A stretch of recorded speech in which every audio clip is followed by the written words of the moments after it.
Get that animal out of here. That was the first thing anyone said when the dog collapsed in the middle of the Hells Angels clubhouse yard. But Marcus Stone Callahan didn't move. He just stood there staring down at the broken, bleeding animal at his boots, and something in his expression shifted in a way that none of his brothers had ever seen before. Something that looked almost like recognition. Before we go any further, if this is your first time here, hit that subscribe button and follow this story all the way to the end. Drop a comment and tell me what city you are watching from. I want to see exactly how far this story travels. The night it happened was a Tuesday in late November, cold enough that the breath of every man standing in that yard came out in white clouds curling upward into the darkness above the Sacramento industrial compound. The Hells Angels clubhouse had stood in that spot for over 3 decades. In all that time, there was one rule that had never been broken, never been questioned, never been negotiated. You did not enter the compound without permission. You did not cross the gate without being called. You did not appear on the other side of that fence unless someone inside wanted you there. That rule had held through rival gang confrontations, through law enforcement raids, through the kind of threats that most people couldn't even imagine surviving. The compound's perimeter was not just a physical barrier. It was a statement. It was the physical expression of everything the brotherhood stood for. Control, sovereignty, the absolute authority of the men inside to determine who belonged in their world and who didn't. Nobody crossed that line uninvited until the dog did. The security camera footage would later be reviewed so many times that the men who watched it stopped counting. What it showed was something that none of them could fully explain, even after they'd talked it through for weeks. The animal appeared at the far edge of the camera frame sometime around 11:30 at night. It wasn't running, it wasn't panicking. It moved the way something moves when it has been moving for a very long time and has almost nothing left to give. Slow, deliberate, one foot in front of the other with the kind of exhausted determination that looks almost like stubbornness. The dog was large. Even injured, even half collapsed against the ground, it was clearly a substantial animal. The kind of dog that under different circumstances would have made most people step back automatically when they saw it approaching. But there was nothing threatening in how it moved. There was only exhaustion. And something else. Something that several of the men would later struggle to name, but that all of them recognized when they tried to describe it. The dog moved like it knew exactly where it was going. Not like an animal that had wandered in accidentally. Like something that had been navigating toward this specific place through darkness and cold, and whatever had happened to it before that night, with a level of purpose that didn't make logical sense. It found the damaged section of fencing that the club had been meaning to repair for the past 2 months. The gap was small, barely large enough for the dog to squeeze through, and squeezing through it clearly cost the animal something. The camera caught the moment it pushed itself under the bent chain link, and the way its body moved made at least 2 of the men watching the footage later wince without meaning to. But it got through. And once it was through, it didn't stop. It crossed the concrete yard with that same slow, stubborn, exhausted purpose, and it didn't stop moving until it reached the place where Marcus Callahan was standing, and then it collapsed. Marcus had been outside because he couldn't sleep. That was the simple truth of it, the detail that he would only share much later, after everything had happened, and the full story had changed enough people's lives that there was no reason left to guard the small personal moments. He'd been sitting inside, going over some business with his vice president, Danny Torch Reyes, but somewhere around 11 the conversation had wound down, and the other men had drifted off, and Marcus had found himself walking outside to stand in the cold and think.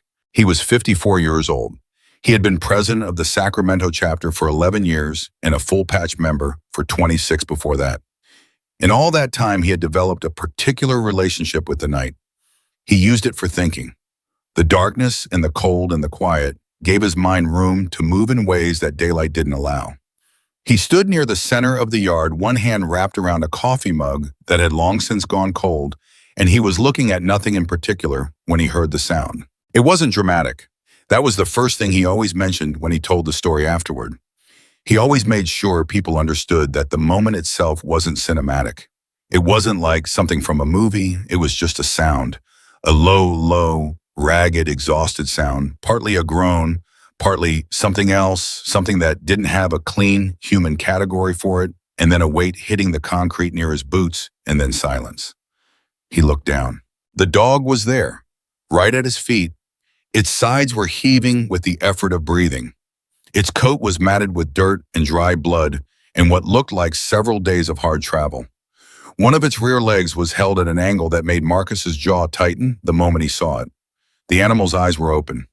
They were looking up at him. And the thing that Marcus would never be fully able to explain, no matter how many times he tried, was what he saw in those eyes in that first moment. Not fear, not aggression, something that felt impossibly like relief, like the dog had been trying to get here, and it had finally made it. "What in the world?" Marcus said softly. Not to anyone, just to himself and to the night, and maybe to the animal at his feet. He heard the door behind him open. Torch's voice came out before the man's body fully cleared the doorframe. "Stone, what's going on? I thought I heard." Torch stopped. There was a long pause. "Is that a dog?" "Appears to be," Marcus said. Another pause. "How did a dog get in here?" "That," Marcus said, "is a very good question." The sound of the door had been enough to bring others. Within 2 minutes, there were 6 men standing in the yard around the animal, some of them still half awake, some of them having been awakened inside when the commotion reached them. They stood in a loose semicircle, and for a long moment, nobody said anything. They just looked. At the dome and at Marcus and at each other. It was Big Earl who spoke first. Earl Hutchins, the club's sergeant-at-arms for going on 8 years, was a man who prided himself on never being caught off guard. He was the one who was supposed to handle situations, who was supposed to have a protocol for everything. He crossed his arms over his chest and looked at the animal on the ground and said in the flat, practical tone he used when he was trying to establish order, "We need to get that animal out of here." Nobody moved. Earl looked around the circle. "Stone. Somebody got through the fence. We don't know where it came from. We don't know what condition it's in. Protocol is we remove the situation and we figure it out from there." Marcus still hadn't moved. He was still looking at the dog, at the way it was breathing, at the way its eyes kept tracking his position, even though its body clearly had nothing left. "Marcus." Earl's voice had shifted slightly. Less flat, slightly more uncertain. He wasn't used to being ignored. "We have rules about this." Marcus crouched down. He was a big man, not as tall as some of the others, but broad through the shoulders and chest in a way that made him seem to fill more space than his actual dimensions suggested. He came down to one knee slowly and he reached out one hand toward the dog. Not to grab it, just to offer. Just to let the animal read the gesture however it needed to. The dog's eyes tracked his hand. Its breathing was still ragged, still labored, but it didn't try to pull away. Didn't try to growl, just watched his hand come closer, and when Marcus's fingers were close enough, it pressed its muzzle against his palm. The men standing around them went completely quiet. Marcus looked at the dog's neck, and that was when he saw the collar. Damn. It was old. That was the first thing that registered. The collar was old, in a specific way, the way handmade things get old differently from manufactured things. The leather had been worked and shaped by someone who knew what they were doing, and the years had darkened it and worn it in the places where it had moved against the dog's coat. But underneath the wear and the dirt, and whatever damage the journey had done to it, the craftsmanship was still visible. Someone had made this, had taken time with it, had put something of themselves into the making of it. And pressed into the leather still legible, despite everything, was a symbol. Marcus's hand stopped moving. He stayed very still, crouched there on the cold concrete, with his palm pressed against the dog's muzzle, and he looked at the symbol on the collar. And something happened to his face. Torch noticed it first. He was standing close enough to see Marcus's expression change, and he had been with Marcus long enough to know that changes in that expression were worth paying attention to. "Stone," he said quietly. "What is it?" Marcus didn't answer immediately. He was still looking at the collar. He turned it slightly carefully so that the symbol was more fully in the light from the nearest overhead lamp. "Stone." Torch's voice was lower now and more serious. "Talk to me." Marcus looked up, and the thing that the men around him would remember most about that moment was not what he said. It was the fact that the expression on his face, the face that they had seen remained composed through confrontations that had tested every one of them, was not composed. For the first time in most of their memories, Marcus Callahan looked something very close to shaken. "Get Grizzly," he said, "right now." Wow. Wake him up if you have to." Someone was already moving toward the door before the sentence was finished. Ethan Grizzly Walker arrived in the yard looking like a man who had been very deeply asleep and was not particularly happy about no longer being asleep. He was the largest man in the chapter, had been the largest man in every room he'd walked into for most of his adult life, and his physical size combined with a reputation built over decades meant that people generally gave him a wide berth even when he was in a good mood. Half awake in the cold, having been dragged from sleep at nearly midnight, he was not projecting warmth. He looked at the dog on the ground. He looked at Marcus. He looked back at the dog. What he said, "Look at the collar," Marcus said. Ethan crouched down. He was big enough that crouching made him look like a man trying to make himself fit into a space designed for someone else, but he moved with a kind of unconscious care around the injured animal. He didn't crowd it. He came down slowly at an angle that gave the dog room, and he looked at the collar the way Marcus had looked at it. The yard was so quiet that the distant sound of a truck on the highway a mile away was clearly audible. "That's old Hawk's work," Ethan said, "not a question." The words came out flat and certain and very careful the way words come out when someone is working hard to maintain a certain tone because they know what letting the tone break would mean. "That's his design. He made this collar." "That's what I see," Marcus said. Ethan's eyes came up from the collar. "William hasn't been in contact with anyone for 14 months, Marcus said, give or take. The two men looked at each other over the collapsed body of the dog between them and the communication that passed between them. In that look was the kind that only happens between people who have known each other for a very long time.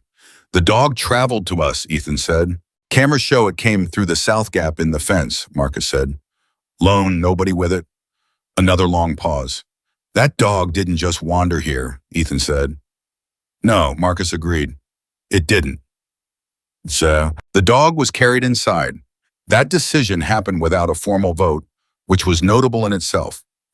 In the Hells Angels, the things that mattered were voted on. Procedures existed for a reason, and the reason was that individual impulse was less reliable than collective decision. But in this case, nobody called a vote, and nobody objected. One moment the dog was on the ground outside, and the next moment Ethan had his arms under it, carefully aware of the injured leg, and was carrying it through the door, and the rest of the men simply moved around him to make way. The old wooden table in the back room became the examination surface. Someone went for the first aid kit.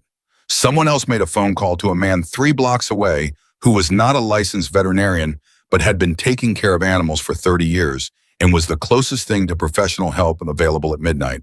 The dog lay on the table and allowed all of it. That was the thing that everyone noticed. It didn't fight. It didn't flinch at the hands moving over it, assessing the damage, cleaning the wounds. It lay there with those eyes still open, still tracking the people in the room, and it allowed everything that was being done to it, as though it understood at some level beyond the reach of language that it had made it to the right place, as though the long journey, whatever it had involved, was over. Ethan stood at the head of the table and did not move from that position. He spoke to the dog, not constantly, not in the performative way of someone putting on a show for the people watching, just occasionally, quietly, a few words at a time in a low voice that the other men had to concentrate to hear. The dog's eyes moved to his face whenever he spoke. "She's dehydrated," Danny said, leaning over the animal. "Whatever happened to the legs she's been walking on it? These pads are..." He stopped, examined them more closely. "She's been walking a long time." "How long?" Marcus asked. "I'm not a vet," Danny said, "but I'd guess days, not hours. Days." The room absorbed that. "William lives 6 hours from here by car," someone said. Nobody needed to specify who they were thinking about. William's name was already present in the room, unspoken, but solid. If she was walking... "People don't know how far dogs can travel," Ethan said without looking up from the animal. His voice was still quiet, but there was something in it that ended the speculation. "When they're trying to get somewhere, when they need to, people always underestimate it." He put his hand on the dog's side very gently. The dog's breathing shifted very slightly in a way that might have been imagined, but that everyone in the room seemed to notice. "We're going to figure it out," Ethan told the animal. "You made it, we'll take it from here." The collar became the center of everything. After the immediate medical concerns had been addressed, the legs stabilized, the wounds cleaned and dressed, water, and a small amount of food provided and accepted, Marcus brought the collar to the table in the main room and laid it under the light where everyone could see it. It was as Ethan had immediately confirmed unmistakably William Carter's work. Old Hawk had been known among many other things for the leather work he'd done over the years. He had a particular style and a particular vocabulary of symbols that people who knew him recognized the way they recognized handwriting. The collar had been made with that same vocabulary. The central design was a combination of elements that William had developed himself over decades, and it wasn't something anyone else would have known to replicate. But it wasn't the design that stopped every conversation in the room. It was what was hidden beneath it. Torch found it. He'd been handling the collar carefully, turning it over in his hands, looking at every surface when he noticed that one section of the inner lining felt different from the rest. Stiffer, not damaged stiff, but deliberately stiff, like something had been placed there. He worked the lining apart carefully with his fingers, and what came out was a piece of paper. Small, folded many times.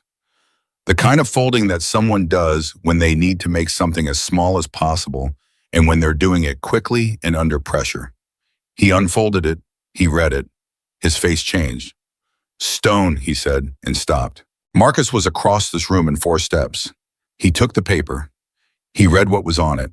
The other men waited, watching his face, reading what they could from the set of his jaw and the stillness that came over him. "Read it out," Earl said. "All of us need to hear." Marcus read it out loud.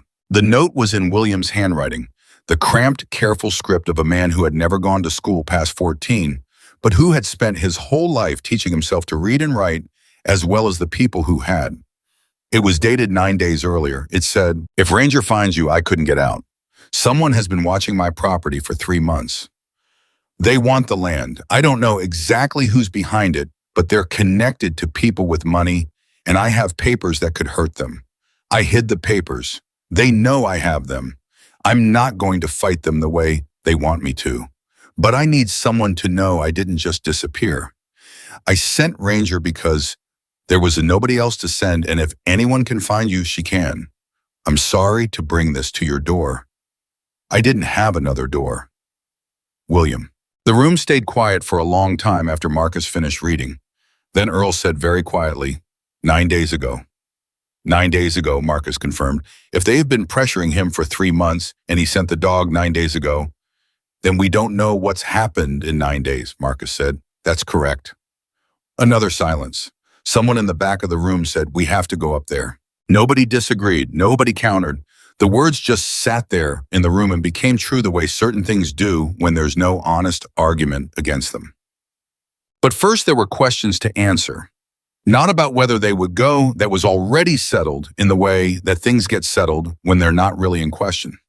The questions were about what they were going into and what they needed to know before they arrived.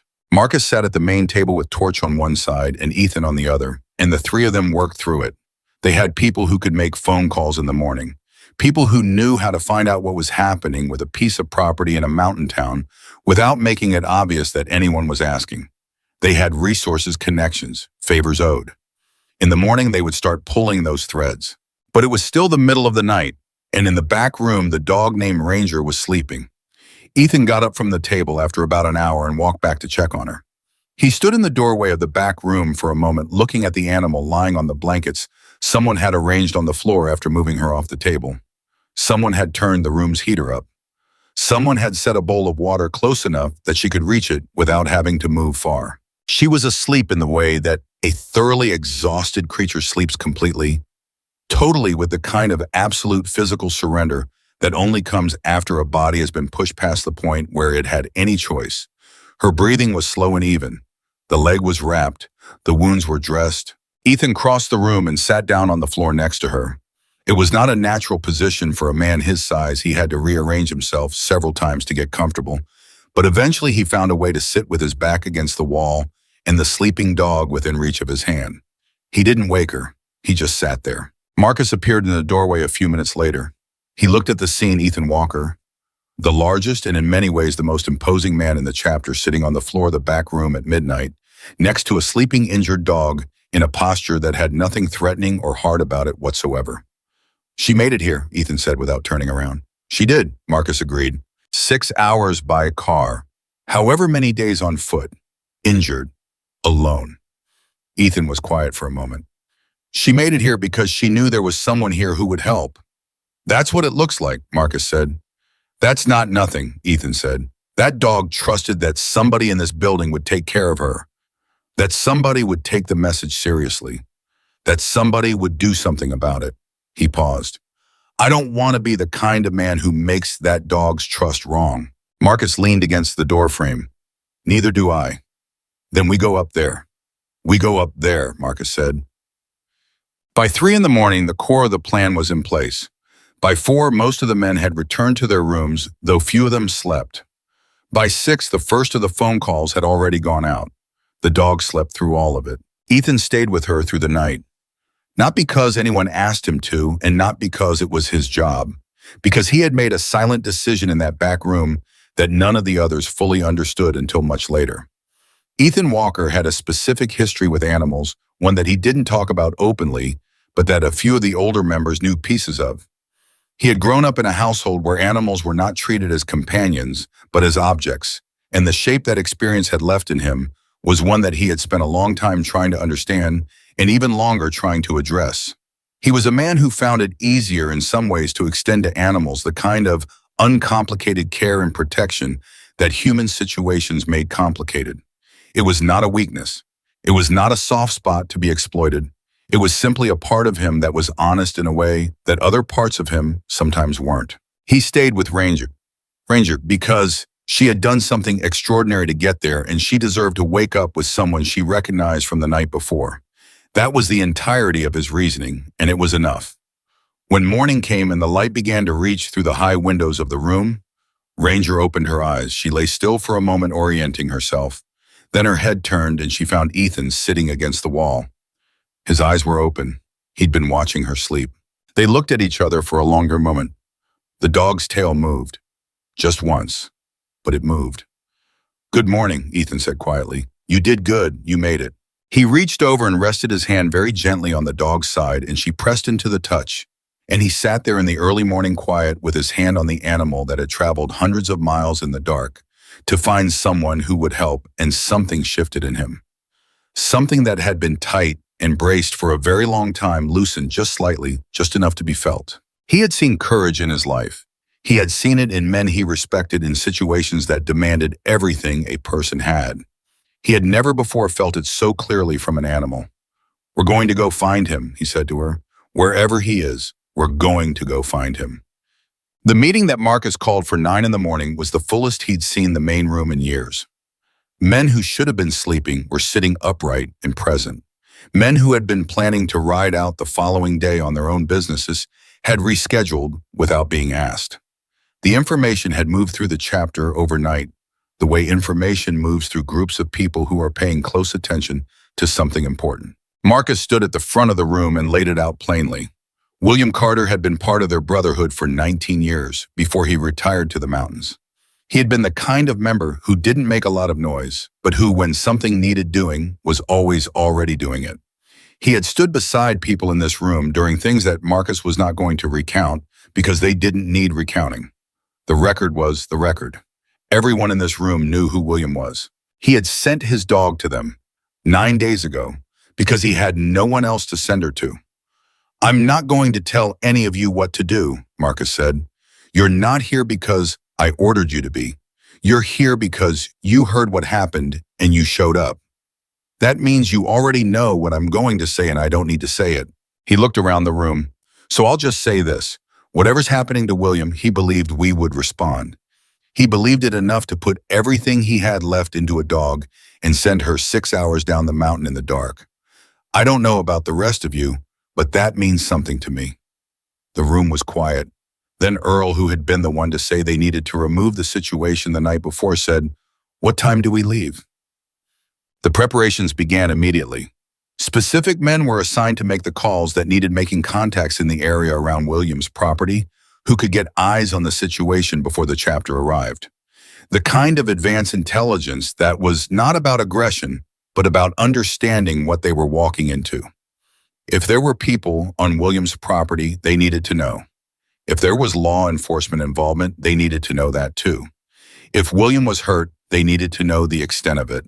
What they pieced together over the next several hours was not reassuring. William's property sat on a piece of mountain land that had been in dispute, according to county records that a contact was able to pull for the past 6 months. A development company had been attempting to acquire a stretch of land in the area for a project whose exact nature was not entirely clear, but which involved enough money that several people were motivated to make obstacles disappear. William's parcel was one of several that stood between the company and what they wanted. Most of the other property owners in the area had either sold or stopped resisting. William had done neither. 3 months ago, according to the neighbor of a neighbor who was willing to talk, there had been a series of incidents at William's property. Nothing that rose to the level of something the local sheriff had formally documented, or if it had the documentation wasn't accessible. But the incidents had happened. People in the community knew, and most of the people in the community had, as people in communities often do, decided that what was happening to William Carter was unfortunate, but not something they were going to get involved in. Because the people behind it had money. And money in that kind of town, in that kind of situation, made people decide that discretion was wisdom. The contact who delivered this information to Marcus did so carefully in the language of someone trying to be helpful without being too helpful. But the subtext was clear. William had been isolated, cut off, left to deal with it alone.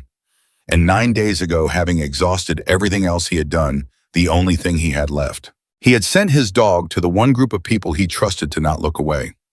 Marcus listened to all of it. He didn't respond immediately. He sat with one for a moment the way he sat with things that mattered, letting the full shape of it settle into his understanding. Then he said, "Get everyone ready? We leave in 3 hours." He went back to the room where Ranger was resting. The dog lifted her head when he came in. She watched him cross the room and crouched down beside her. "We heard you," he said. "It took us a minute to put it all together, but we heard you." He reached out and touched the old collar around her neck. The one William had made, the one that had carried the message across hundreds of miles in however many days. "We're going to him," Marcus said. "You did your part. Let us do ours." Ranger looked at him, and then she put her head back down on her paws and let out a long, slow breath, like she had been waiting for someone to say exactly that. They rode out at noon, 41 motorcycles. Not because Marcus had put out a formal call for numbers, but because word had moved through the chapter and the people connected to it the way it always moved when something real was happening fast and with a kind of gravity that made people put other things down and show up. Men who had been planning to stay behind found reasons to change their minds. Men who lived an hour away had arrived by 10 in the morning. The convoy that assembled in the compound yard was larger than anything they had put together in years. And it had assembled not because of an order, but because of it all and a note and a name that everyone in that yard respected. Ranger did not ride with them. That had been a brief but serious conversation between Marcus and Ethan had been the one to make the call. She was injured. The leg needed rest. The travel would set back everything that had been accomplished overnight, and beyond the medical realities, she had already done the thing she had been sent to do. She had delivered the message. She had found them. What happened next was their work, not hers. Ethan had arranged for a woman named Carol, the wife of one of the chapter's long-standing associates, a woman who had been around the club long enough that she understood discretion and who had 3 dogs of her own and a practical, no-nonsense approach to animal care, to stay at the compound and look after Ranger until they returned. He had given Carol very specific instructions, specific enough that Carol had raised an eyebrow at him halfway through the list and said, "Ethan, I've been taking care of animals since before you knew what one was." And Ethan had said, "I know, I'm telling you anyway." And Carol had said, "I can see that," and taken the list. Before he left, Ethan had gone back to the room where Ranger was resting. He crouched down beside her the same way he had through the night, and he said quietly, "We're going to find him. Stay here. Let Carol take care of you." He paused. "I'll be back." Ranger had looked at him with those steady, dark eyes. Her tail had moved twice. He had stood up, walked out, and not looked back because he understood that looking back would have made it harder. The convoy moved out of the compound and onto the highway heading north and east, toward the mountains, toward a town that most of them had passed through at various points over the years, but never stopped in toward a man who had spent 19 years as their brother and 14 months as their silence. Marcus rode at the front. Torch was directly behind him. Ethan rode third, which was not his usual position, but which nobody questioned because everyone understood what this particular ride meant to him.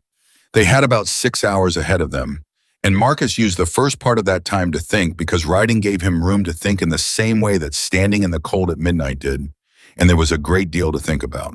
The information they had pulled together that morning had filled in some of the picture, but not all of it. The development company that was pressing on the land in Williams' area was called Meridian Land Partners. It was on paper a straightforward commercial real estate operation. But the contact who had looked into it had found fairly quickly that the straightforward surface covered something considerably more complicated underneath. Meridian was connected through a series of holding companies and subsidiary relationships that were clearly designed to be difficult to follow to money that had a specific origin. Money that people who handled certain kinds of business tended to generate and then needed to put somewhere that looked legitimate. That was not something that Marcus had shared with the full group that morning. He had shared it with Torch and Ethan, and the three of them had agreed that the full shape of what they were potentially walking into would need to be understood before they arrived. Because the difference between a predatory development company pressuring an old man off his land and a predatory development company that was a front for organized financial crime was not a minor difference. It was the difference between a problem they could solve by showing up and making their presence felt and a problem that had layers and connections and implications that required a different kind of approach. Marcus was not afraid of either version, but he was careful. He had stayed alive and free and at the front of this chapter for as long as he had because he was careful. And careful meant knowing what you were actually dealing with before you committed to a course of action. They stopped at a truck stop about 2 hours into the ride. The convoy pulling in drew attention. 41 motorcycles occupied a significant amount of space, but the attention was the ordinary kind, the kind that came from scale and noise rather than from threat. They spread through the parking lot and the attached diner, and Marcus, Torch, and Ethan took a back booth and spread out the information they had. Meridian, Torch said, looking at the notes he had made from the morning's calls. These guys are not just developers. No, Marcus said, they're not. How deep does it go? Deep enough that William found something they didn't want found, Marcus said. He mentioned papers in the note, documents, something he said could hurt them. Ethan had been quiet since they sat down. He was doing the thing he did when he was working through a problem, not contributing to the conversation exactly, but running parallel to it in a way that sometimes produced things the conversation itself missed. William was a careful man, he said now. You remember that about him? When he decided something mattered, he documented it. He kept records. That's right, Marcus said. So if he says he has papers, he has papers. Real ones. Not just something he thinks he saw or heard. He documented it. Ethan looked up, which means Meridian knows that, which means they've been trying to get those papers.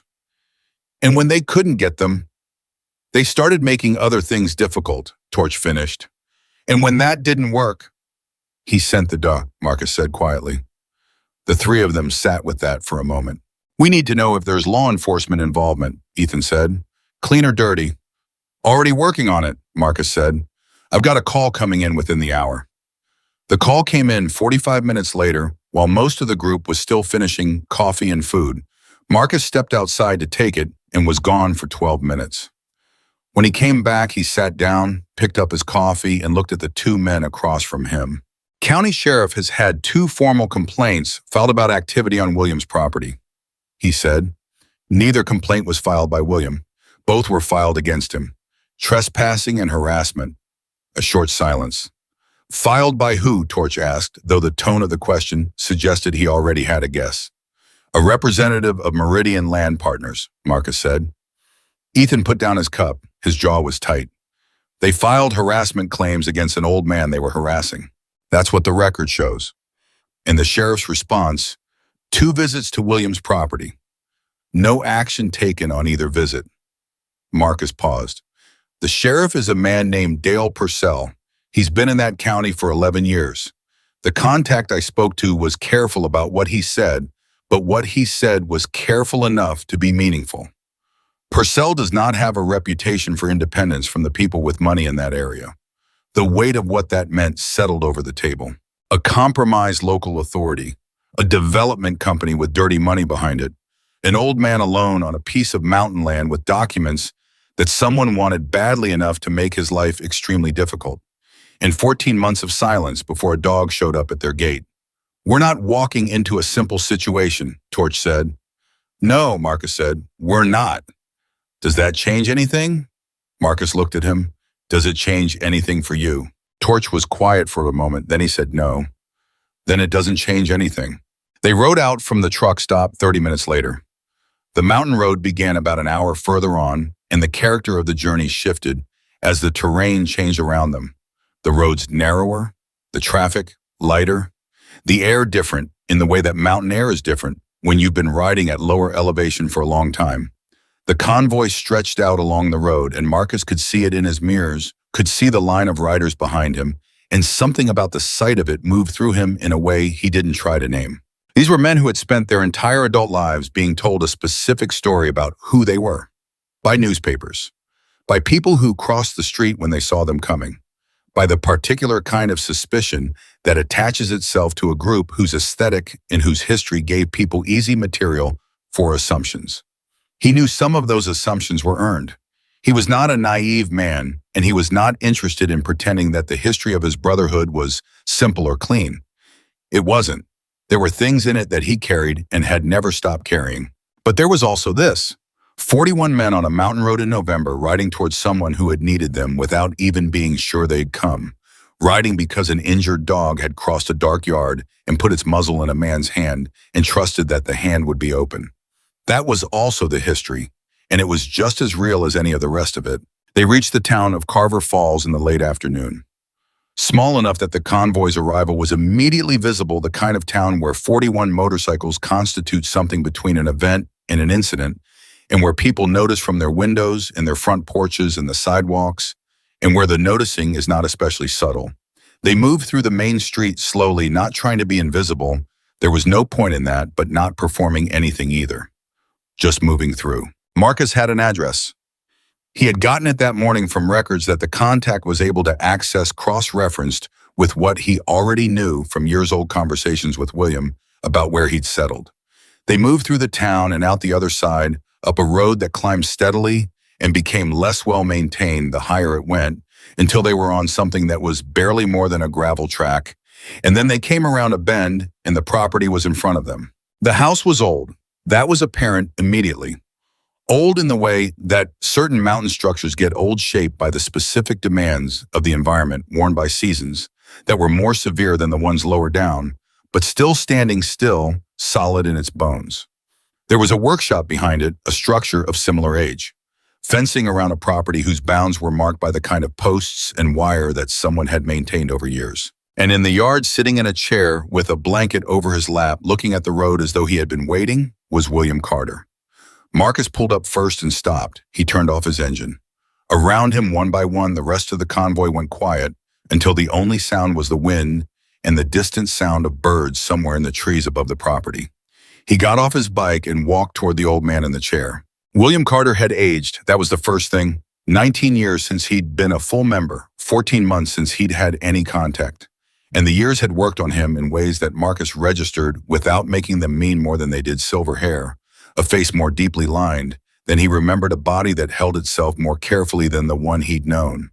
But the eyes were the same, dark and steady and reading everything in front of them with the same precision that Marcus remembered from decades ago. He was also clearly hurt. His left arm was held against his body in a way that favored something, and there was a bruising along the side of his face that was faded enough to be several days old, but that was still visible, still telling its story. Marcus stopped about 3 feet away. They looked at each other. "Stone," William said. His voice was rougher than Marcus remembered. "You came."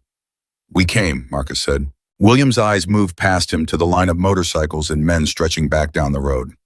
He looked at it for a long moment. When his eyes came back to Marcus, there was something in them that was difficult to look at, directly the expression of a man who had prepared himself for a certain kind of loneliness and was now being confronted with its opposite. "I wasn't sure," William said.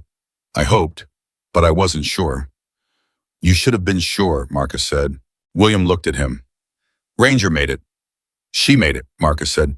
"She's back at the compound. She's okay. She's resting." Something moved across William's face. It was brief and he controlled it quickly the way a man who has spent his whole life managing what he shows other people controls things. But it moved and Marcus saw it and he understood completely what it was. She traveled for days, Marcus said, through whatever she went through to get there.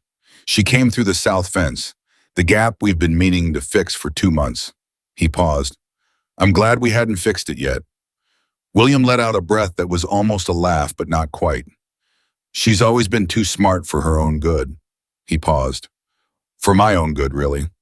Tell me what happened, Marcus said. William told him. It took a while. Marcus pulled a chair from inside the doorway of the house, noting as he did that the interior showed signs of several things he would want to look at more carefully before the day was out, and sat down in front of William, and the two men talked while behind Marcus, the rest of the chapter settled in around the property in the quiet, practical way of people who knew how to occupy a space without disrupting it. The story that William told was the story they had pieced together that morning, but with the additional texture of someone who had lived inside it.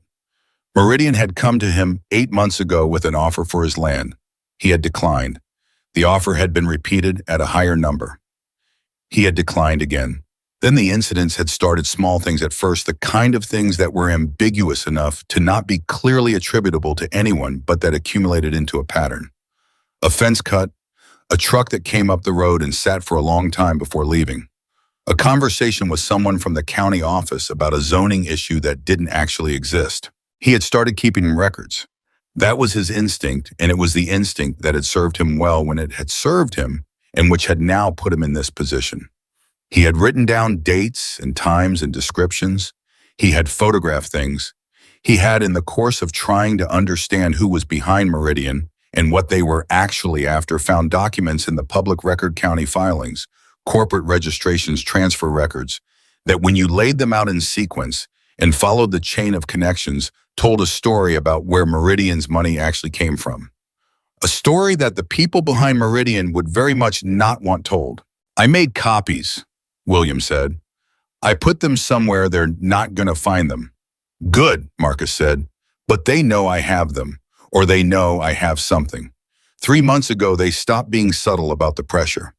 A man came here not from Meridian officially, someone they sent, and he made it very clear what was expected.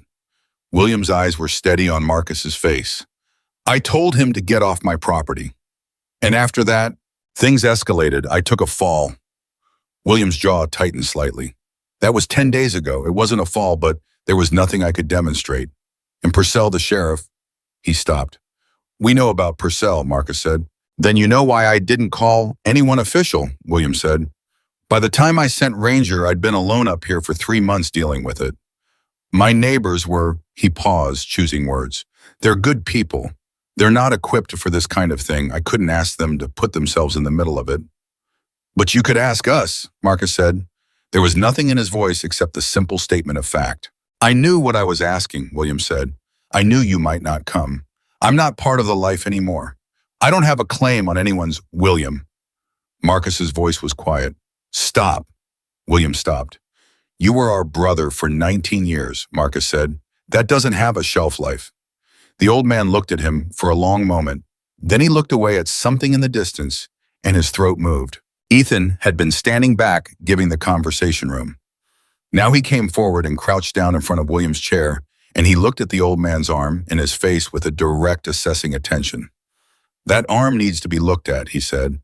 It's fine, William said. It's not fine, Ethan said in the patient, factual tone of someone who is not interested in arguing, but who also has no intention of being wrong.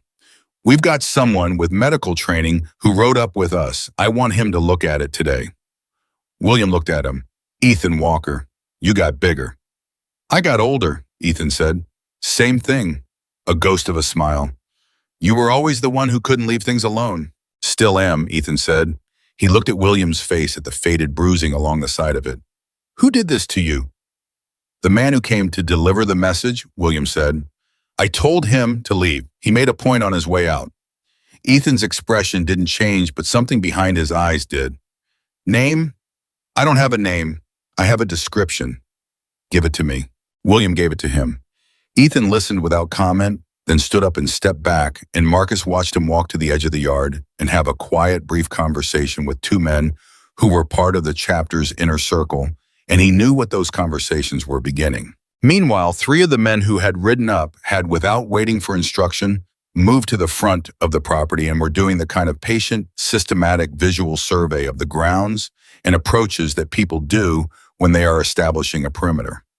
Not dramatically, not in any way that would look like aggression to anyone watching from outside, just methodically, professionally, learning the layout, understanding the vulnerabilities.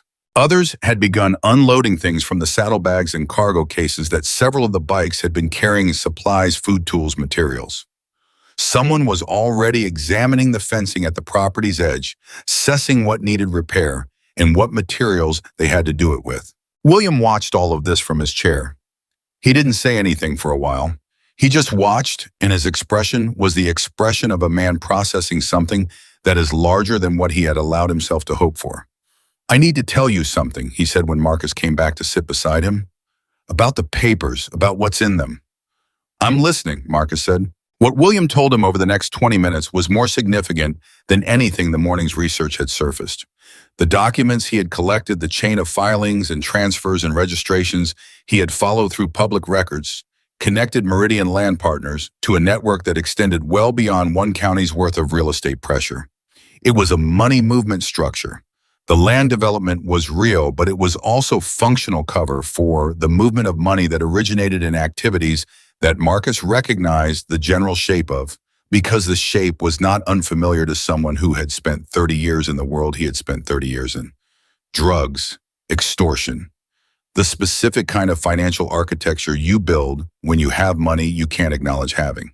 The land deal wasn't just a land deal, and the papers William had were not just documentation of a local property dispute. "How much of this can you actually prove with what you have?" Marcus asked when William finished. "Enough," William said. "Not everything, but enough that the right person looking at it would know where to look for the rest." "The right person," Marcus said. "Meaning not Purcell." "Meaning not Purcell," William confirmed. Marcus sat back and thought for a moment. Then he looked at William directly and said, "Where are the copies?" William told him. The location was specific enough and unusual enough that Marcus understood immediately why Meridian hadn't found them. It was the hiding place of a man who thought like someone who had spent a long time understanding how people searched for things and who had hidden them accordingly. "Okay," Marcus said, "here's what we're going to do." He laid it out, not as an order. He had spent too many years around William to talk to him that way, and beyond that, William was on his own land in his own situation, and the plan needed to be William's as much as it was anyone else's. But he laid out the shape of it, the papers recovered and secured. Legal help, real legal help, the kind that didn't bend to local pressure, engaged. The information in those documents directed to people who had both the motivation and the capacity to act on it. And in the meantime, the chapter's presence at this property clearly and visibly, in a way that made it extremely expensive for anyone to try to continue the pressure. "That last part matters a lot," Marcus said. "Right now, the people doing this believe you're isolated, that you have no one. The moment that stops being true, the calculus changes," William said, "significantly." William was quiet for a moment. "I'm not going to pretend I'm not grateful," he said, "but I need you to know what you're stepping into. These aren't small people." "No," Marcus said, "they're not. They have resources, connections. They are not going to just—" "William," Marcus met his eyes, "do you think we rode up here because we thought it would be simple?" A pause. "No," William said. "I don't." "Then let's get to work." As the afternoon moved toward evening, the property transformed in ways that William watched with an expression that never quite settled into one thing. Men who he hadn't seen in over a decade moved through his yard, his outbuildings, the approaches to his property, with the focused efficiency of people doing something they knew how to do. The fence was assessed, and the most critical gaps were shored up with materials that someone had thought to bring. The generator that had been unreliable for weeks was looked at by a man who knew generators and was running reliably within the hour. Food appeared, actual food prepared in the small kitchen of the house by two men who had apparently decided that the priority was getting something substantial into the old man who had been alone up here managing the situation on diminishing resources for 3 months. Danny came out from the kitchen with a plate and handed it to William without ceremony. William looked at it and Danny said, "Eat, don't make it into a thing." And William ate. Ethan had established a kind of informal communication center in the main room of the house, working through the information pipeline that had been running since morning, fielding calls from the contacts who were still working the research angle and building out the picture of Meridian and its connections with the additional detail that William's account had provided. He came out to the yard around 7 in the evening and handed Marcus a phone. On the screen was a name. Marcus looked at it. "Who is this attorney?" Ethan said. "Federal practice, environmental law, and land rights, but her real specialty is following money through real estate structures. She's handled cases that looked exactly like this one in 3 different states. She's been recommended to us by 2 different contacts today independently, which means she's real." "Is she available?" She is, Ethan said, "and she's already interested. I gave her the general shape of it without specifics. She said she wants to see the documents." Marcus looked at the name on the phone again. Then he looked toward where William was sitting finished with the food watching the yard. "Let him talk to her first," Marcus said. "This is his fight. We're here to stand beside him, not in front of him." Ethan nodded. He took the phone back and walked it over to William, crouched down and explained who was on the other end of the connection, and handed the old man the phone.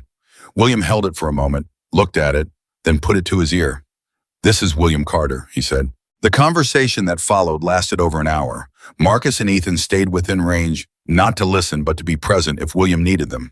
But for most of that hour, the old man talked quietly and steadily into the phone, and the men around him gave him the space to do it. When he hung up, he sat for a long moment with the phone in his hand. "She says the documents are significant," he said when Marcus came to stand nearby.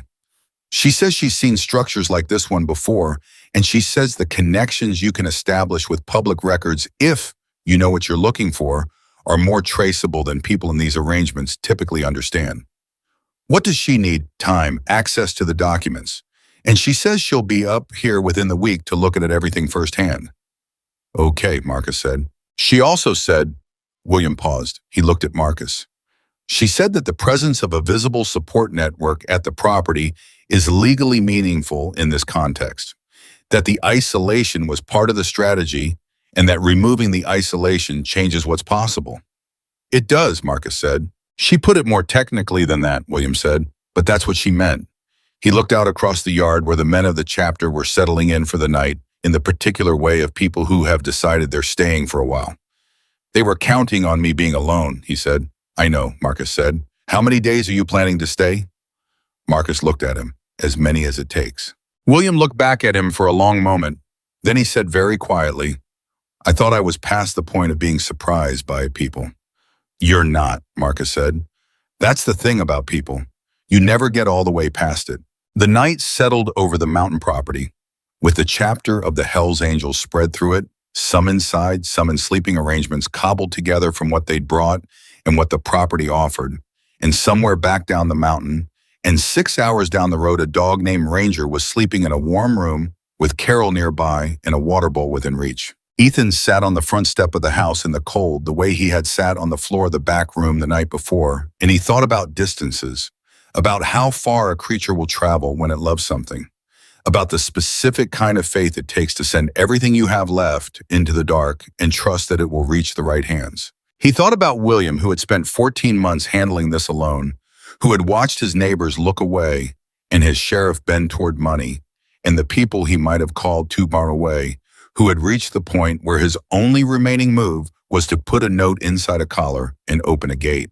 He thought about Ranger making that journey, every mile of it, every night of it. He sat with all of that in the cold, and then he went back inside because there was more work to do, and the morning was coming, and the fight that William Carter had been fighting alone for 3 months was, as of tonight, no longer something he had to fight alone.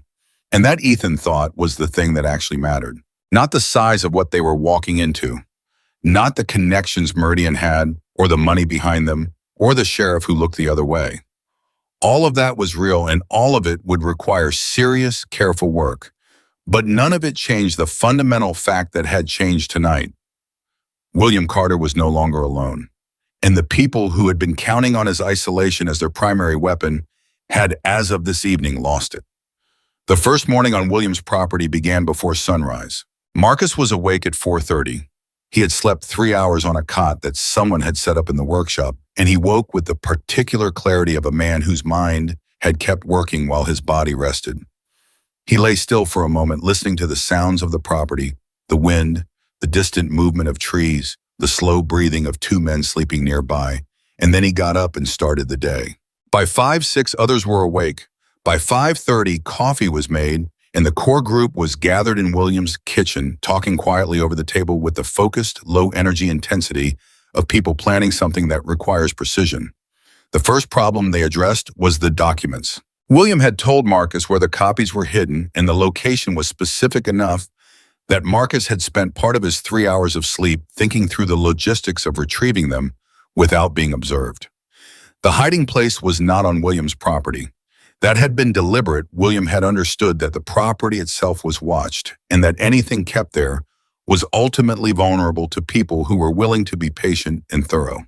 He had taken the documents somewhere else, somewhere that required a 40-minute drive and a level of local knowledge that an outsider wouldn't have. "I need to go with you," William said when Marcus laid out the retrieval plan at the kitchen table. "I'm the only one who knows the exact location." "You're not riding anywhere on that arm," Ethan said from the corner of the kitchen where he had been standing. "I'm not asking for your opinion on my arm," William said. "I know you're not," Ethan said. "I'm giving it anyway." William looked at him. "You haven't changed at all." "I've changed plenty," Ethan said. "Just not about this." The compromise they reached was practical. William would ride in the truck that Danny had arranged to have brought up from Carver Falls. One of the chapter's associates had driven it up the previous evening, understanding that a convoy of motorcycles was not the right vehicle for every situation, and Ethan would drive with 2 other men in a second vehicle following. They would move early before the town was fully awake, and they would move without making it obvious where they were going. Before they left, Marcus gathered the remaining men and distributed the morning's responsibilities. 3 men were maintaining the property perimeter in rotating shifts, not armed patrols in any provocative sense, but simply a visible, consistent human presence at the approaches to the property, the kind of presence that communicated clearly to anyone watching that this was no longer an isolated situation. 2 men were continuing the research work, following threads in Meridian's corporate structure that the previous day's digging had opened up. 1 man, a former EMT who rode with the Sacramento chapter, was monitoring William's arm, which he had assessed the previous evening as a hairline fracture that needed rest and immobilization rather than a hospital, at least for now. And Torch was handling the communication that Marcus considered most immediately important, the careful, methodical process of identifying which law enforcement contacts at the state and federal level might be approachable with the information they were developing. Not local, not per cell.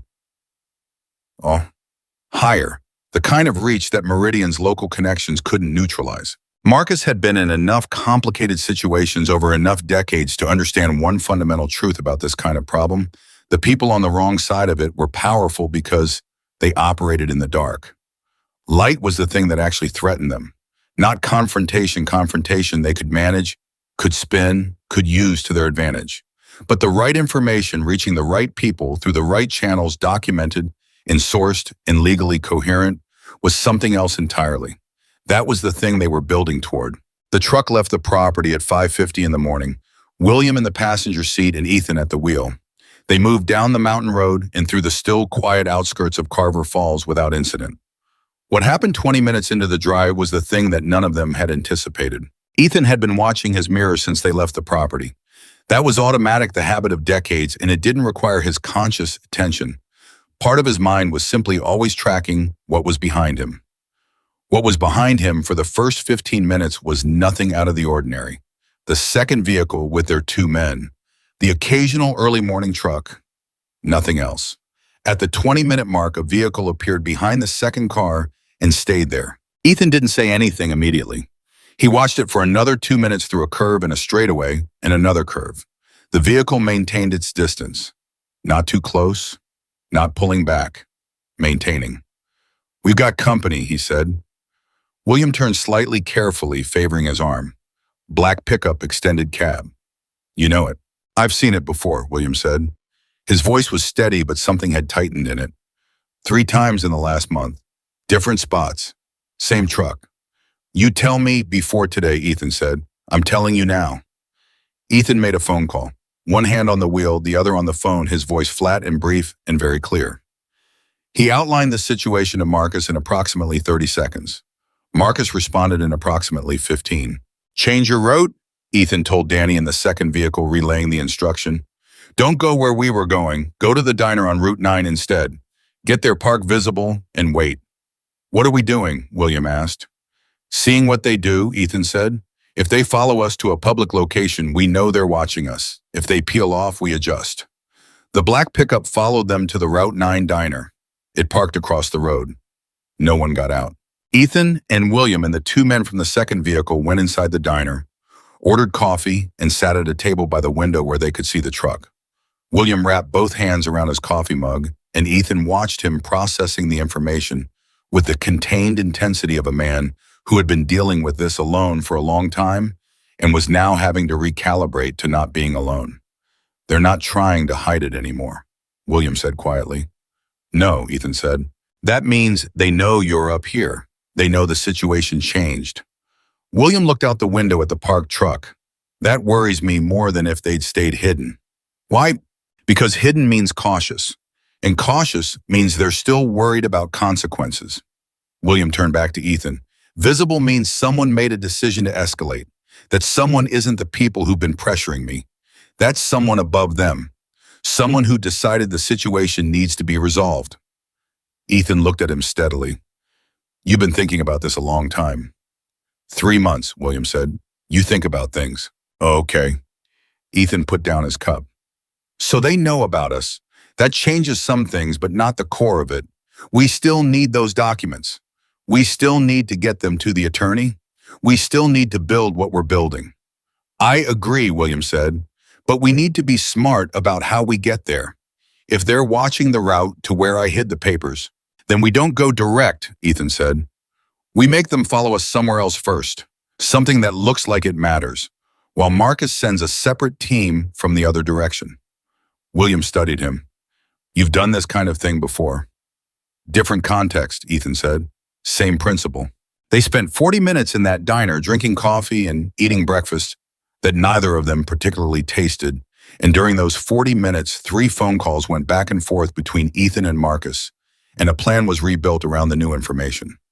When they left the diner, they drove south away from the location where the papers were hidden toward nothing in particular, and the black pickup followed them.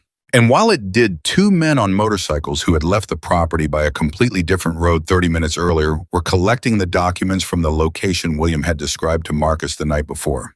The documents were in a waterproof container inside a structure that had nothing to do with William's property, and that no one outside of this circle knew had any connection to him. The 2 men retrieved the container, confirmed its contents in the most basic sense intact, dry, exactly where William had described, and transported it directly to the attorney who had driven up from the city that morning and was waiting at a location she had chosen specifically because it was not in Carver Falls and not on any road that connected logically to William's property. By the time Ethan and William circled back to the property, having eventually shaken the black pickup through a series of route changes that the truck's driver apparently decided weren't worth pursuing, the documents were already in the hands of someone who knew what to do with them. Marcus was on the front step when they pulled in. He looked at Ethan. Ethan looked at him. Done, Marcus said. William, getting out of the truck with the careful movement of a man managing his arms, stopped when he heard the word. He looked at Marcus.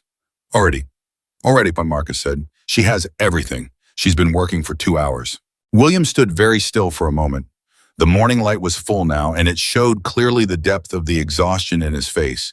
Not just the recent exhaustion of the weeks of pressure, but the older exhaustion of a man who had been carrying something very heavy for a very long time. He didn't say anything. He just nodded once and walked inside. Ethan watched him go, then looked at Marcus. They were following us, he said. Black pickup. They know we're here. We expected they'd find out, Marcus said. It's more than that, Ethan said. William thinks someone made a decision to escalate, that the visibility is intentional. He paused. I think he's right. Marcus processed this. Then today is going to be interesting. It was Torch who brought the next piece of it at just before 10 in the morning. He came out of the house where he'd been working the phones and found Marcus in the yard and delivered the information in the clip direct style he used when something mattered. Purcell is coming up the road, he said. I got a heads up from one of the contacts in town. He's not alone. He's got 2 deputies with him. On his way here, Marcus asked. On his way here. Marcus looked around the yard. Approximately 20 men were visible doing various things. More were inside or around the rear of the property. He took stock of the picture quickly, what it looked like, what it communicated, what a county sheriff arriving with deputies would see. Make sure everybody is doing exactly what they're doing, he said. Nobody adjusts anything. Nobody moves toward the road. We look like what we are, a group of people who are here to support a friend. And if Purcell decides we're not welcome, Torch asked. This is William's property, Marcus said. William invited us. Purcell doesn't have a basis. He paused. But get William out here. This needs to be his conversation. The sheriff's vehicle came up the road 10 minutes later and stopped at the property's edge. Dale Purcell was a thick-set man in his late 50s, the kind of man who had spent long enough as the authority in a small county that his body had settled into a particular posture of ownership, the posture of someone who expected his presence to change the atmosphere of any situation he entered. He got out of the vehicle and looked at the property, at the motorcycles, at the men, and he took his time looking, and his face was working through something that he was trying to keep off his face and not entirely succeeding. William walked out to meet him. Ethan positioned himself 8 feet to William's left. Not threateningly, just present. William, Purcell said. Dale, William said. You want to tell me what's going on up here? Friends came to visit, William said. I believe that's still permitted. Purcell's eyes moved across the yard again. That's quite a few friends. I'm a popular man, William said. Apparently. One of the deputies shifted slightly. Ethan tracked the movement without making it obvious. I'm going to be direct with you, William, Purcell said. I've received a complaint about trespassing and intimidation at a neighboring property. The yard went very quiet. Not ostentatiously, nobody stopped working, nobody turned to stare, but the quality of the quiet changed the way it does when many people are suddenly paying careful attention to one thing. Whose complaint? William asked. That's not something I'm at liberty to. Was it filed by a representative of Meridian Land Partners? William asked. Purcell's face didn't give it away entirely, but the half-second pause before he responded was its own answer. I'm following up on a filed complaint, he said. I'd like to know who these people are and what their purpose is on your property. My guess, William said, with my invitation and my welcome, on my property. He looked at Purcell steadily. Is there something else? William, I'm trying to help you here, Purcell said. His voice had shifted lower, more personal, the voice of a private conversation rather than an official one. These men, the kind of organization they represent, their presence up here is going to create problems for you that you don't want. I already have problems, Dale, William said. I've had them for 3 months. You've had 2 formal visits to this property in those 3 months, and nothing has come of either one. His voice was completely level. My guests have been here for less than 24 hours, and my fence is repaired. My generator is running.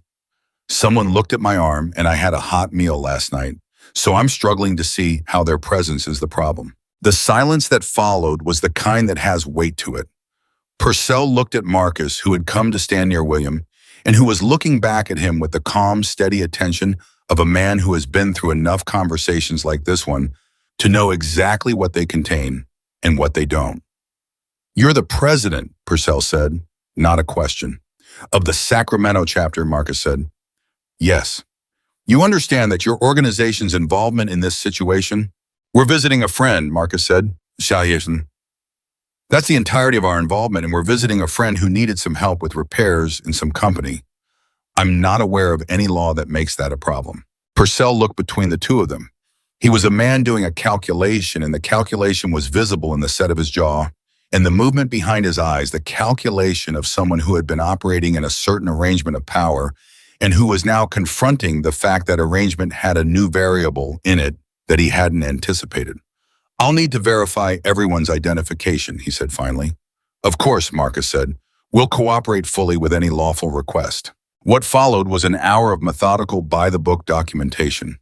Every man on the property presented identification. Every vehicle was noted. Purcell moved through it with the thoroughness of someone building a record, and Marcus let him build it because the record would show exactly what Marcus had said. It would show a group of people on private property at the invitation of the property owner, doing nothing that constituted any kind of legal violation. Ethan stayed near William through all of it. At one point, while Purcell was occupied across the yard, he leaned close to the old man and said quietly, "How are you doing?" "I've had better mornings," William said, "but you're standing." "I'm standing," William agreed. "That's what matters right now," Ethan said. When Purcell finally prepared to leave, he came back to William one more time. His deputies were already at the vehicle. He looked at William with an expression that was more complicated than anything he'd shown during the official proceeding of the last hour, more human and less comfortable, the expression of a man who was aware at some level he probably didn't fully examine of the gap between what he was doing and what he should be doing. "William," he said, "whatever you think you have on these people, be careful." William looked at him. "That sounds like concern, Dale." "It is concern." "Then maybe think about whose concerns you've been prioritizing," William said quietly, "because for 3 months it hasn't been mine."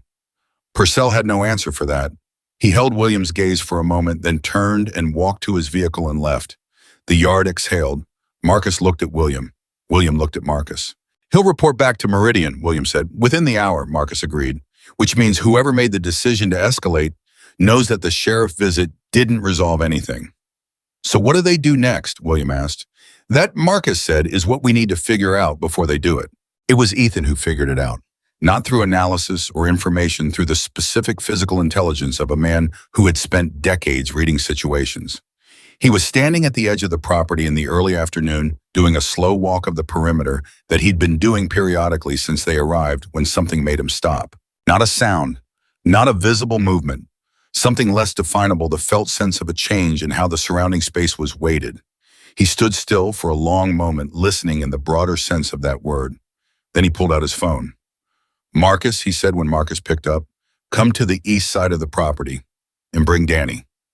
Marcus and Danny were there in 4 minutes. "Tell me what you see," Ethan said. The two men looked at the east fence line and the tree line beyond it. For a moment, nothing registered. Then Danny said, "Vehicle, back there, not moving." "It's been there since at least noon," Ethan said. "I clocked it 2 hours ago, but I wasn't sure. It hasn't moved. Same position." "Not Purcell," Marcus said. "His vehicle left the road entirely when he left." "This is different." "Different people," Ethan said. "The people Purcell reports to, or the people those people answer to." He paused. "They're not doing anything, just watching." "Pressure," Danny said. "Making sure we know we're being watched." "Or waiting," Ethan said. "Waiting to see what we do, seeing if we'll move, seeing if we'll make an error." Marcus looked at the tree line for a long moment. "They're trying to make us nervous." "Yes," Ethan said. "Are we nervous?" Marcus asked. A brief silence. "No," Danny said. "Good," Marcus said. "Then we go back to what we were doing." What they were doing by mid-afternoon had produced 3 concrete developments.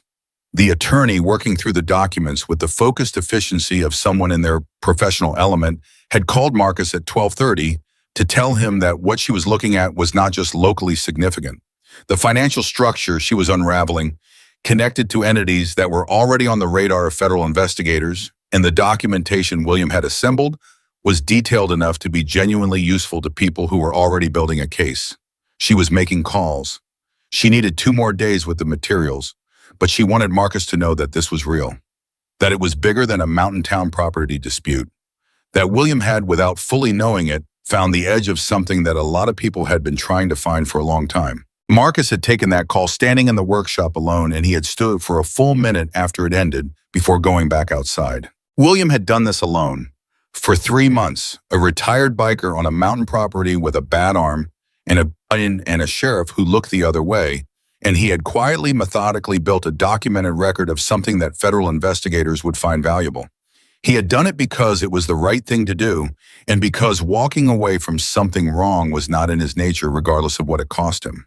Marcus went and found William sitting in the chair on the front of the property that had become his habitual position, his good arm resting on the chair's side, his eyes on the road below. Marcus pulled a chair beside him and sat down. "The attorney called," Marcus said. "What you found, it's bigger than you knew." William was quiet for a moment. "How much bigger?" "Federal level," Marcus said. She's making contacts today. People who will know what to do with it. Another silence. That explains why they've been so persistent, William said finally. I thought I might have found something that embarrassed them locally. I didn't understand the scale. You couldn't have known, Marcus said. I should have been more careful, William said. If I'd known the scale, I wouldn't have left it so long. You sent Ranger, Marcus said, when you needed to. I almost waited too long, William said. The words came out with the weight of someone admitting something to themselves as much as to the person beside them. I kept thinking I could handle it. I kept thinking I didn't want to drag other people into it. I kept telling myself that it was my problem and I'd find a way to... He stopped. William, Marcus said. I know, William said. I know. Asking for help when you need it isn't a weakness, Marcus said. I've been working on believing that my whole life. Some days I'm better at it than others. William looked at him. When did you get philosophical? When I turned 54 and a dog showed up at my gate at midnight, Marcus said. That one landed. William's face did something that in a younger man or a less controlled one would have been a laugh. In William, it was quieter, but it was real. The second development came from Torch late in the afternoon. He had been working the phone contacts with the persistence of someone who understood that one conversation was rarely the one that mattered. It was the fifth conversation, the seventh, the one after the one, where the door seemed closed. He had found through a chain of connections that required patience to navigate a state-level investigator who had heard William Carter's name before. Not in connection with Meridian, in connection with a property dispute from 4 years ago, an unrelated matter, but during that dispute, William had provided documentation that had been useful, and the investigator remembered him as a credible, careful source. That connection was now active. When Torch reported this to Marcus, Marcus stood very still for a moment. He remembers William, Marcus said, specifically remembers him as someone who doesn't overstate things. Torch said, he said, and I'm roughly quoting, if William Carter says he has something, he has something. Marcus let that settle. The specific value of a reputation for exactness. The specific kind of capital that a man built not through loudness or display, but through decades of being the person who told you the truth when it mattered. Set up the call, Marcus said. Tonight if possible. William and the investigator directly. We facilitate, we don't insert ourselves. Already working on it, Torch said. The third development was the one that none of them had planned for, and that changed the texture of everything that followed. At 4:30 in the afternoon, a truck came up the road, not the black pickup that had been following them.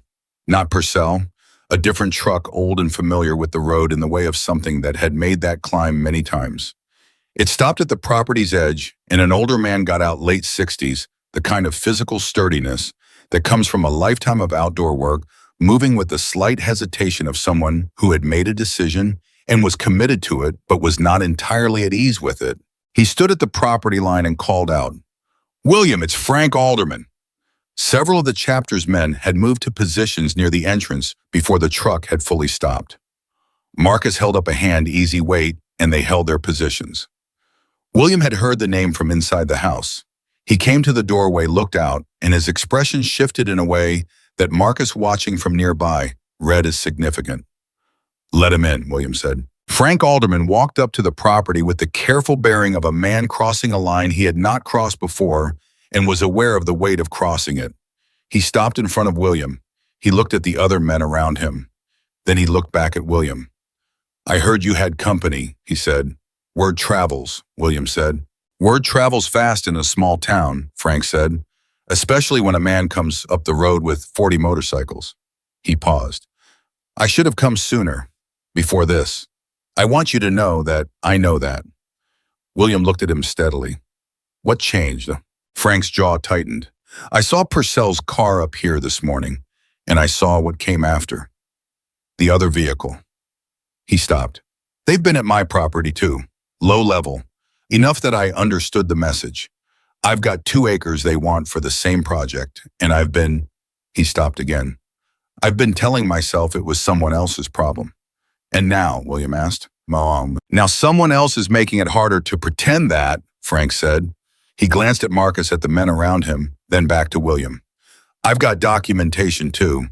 Not as much as I understand you have, but some. Dates, conversations, a letter that they'd probably rather I didn't have. The silence that followed was very full. Marcus watched William's face through it.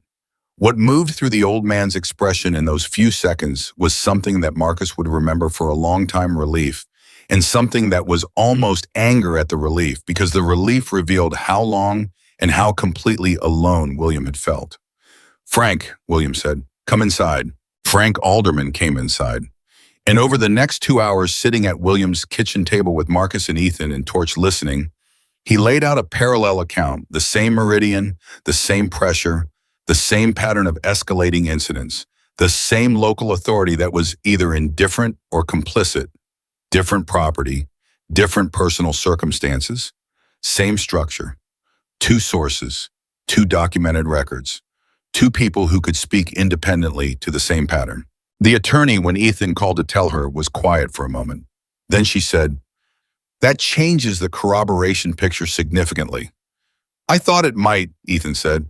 "Tell both of them to write down everything they can remember with as much specificity as possible, dates and descriptions, before we meet tomorrow. Everything, even things they think might be minor." "I'll tell them." He went back into the kitchen where the two old men were still talking. Not about Meridian, not about documents or legal strategy, about something older than all of that, about the property line between their parcels that had been a friendly disagreement for years, about a shared fence that needed work, about the years when their families had known each other in the ordinary, uncomplicated way of mountain neighbors. The kind of conversation that happens when people who should have been allies remember what that actually means. Ethan stood in the doorway and listened to it for a moment. Then he went to find Marcus. "Something shifted today," he said. "I felt it," Marcus said. "When Frank walked up that road." "I know," Marcus said. "William wasn't just alone anymore. And now Frank isn't alone either." Ethan paused. "That's the thing these people never understand. Isolation only works until it doesn't. And when it stops working all at once." Night came on fast in the mountains, and the property settled into the particular rhythm that had developed over 2 days: the rotation of the men keeping watch, the quiet movement of people managing a situation that required sustained attention rather than dramatic action, the specific culture of a group of people who knew how to exist together in a space for an extended period of time. Fires were not made, lights were managed. The profile was kept low deliberately because low was what this moment required. The call between William and the state investigator happened at 9 that night at the kitchen table, with Torch sitting at one end as a quiet witness. It lasted 45 minutes. Marcus didn't listen to it. He waited outside with Ethan, and when the call ended and William came to the door, what Marcus read in the old man's face told him everything he needed to know before a single word was said. "He's opening a formal inquiry," William said. His voice was careful, controlled. He said the documentation, combined with what the attorney has been developing from her end, gives him enough to start moving officially. He paused. "He said it might take time, that these things don't happen overnight." "No," Marcus said, "they don't." He said. William stopped for a moment, and when he continued, his voice had shifted slightly, the careful control loosened by something he hadn't anticipated. "He said what I put together over the last 3 months is the kind of thing that takes most professional investigators years to develop. That I should know it mattered, and that it was going to matter." The three of them stood on the front step of the mountain house in the cold night air, and none of them said anything for a moment. The sounds around them were the sounds of men doing quiet, purposeful work movement in the yard, a low conversation somewhere by the fence, the distant sound of a phone call. "One dog," Ethan said quietly. "All of this started because one dog crossed a yard." William looked at him. For the first time since they had arrived, something in the old man's posture let go of the careful, managed rigidity he had been carrying. Not collapsing, not breaking, just releasing the way something does when the weight it has been holding is no longer entirely its own to carry. "She always knew," William said.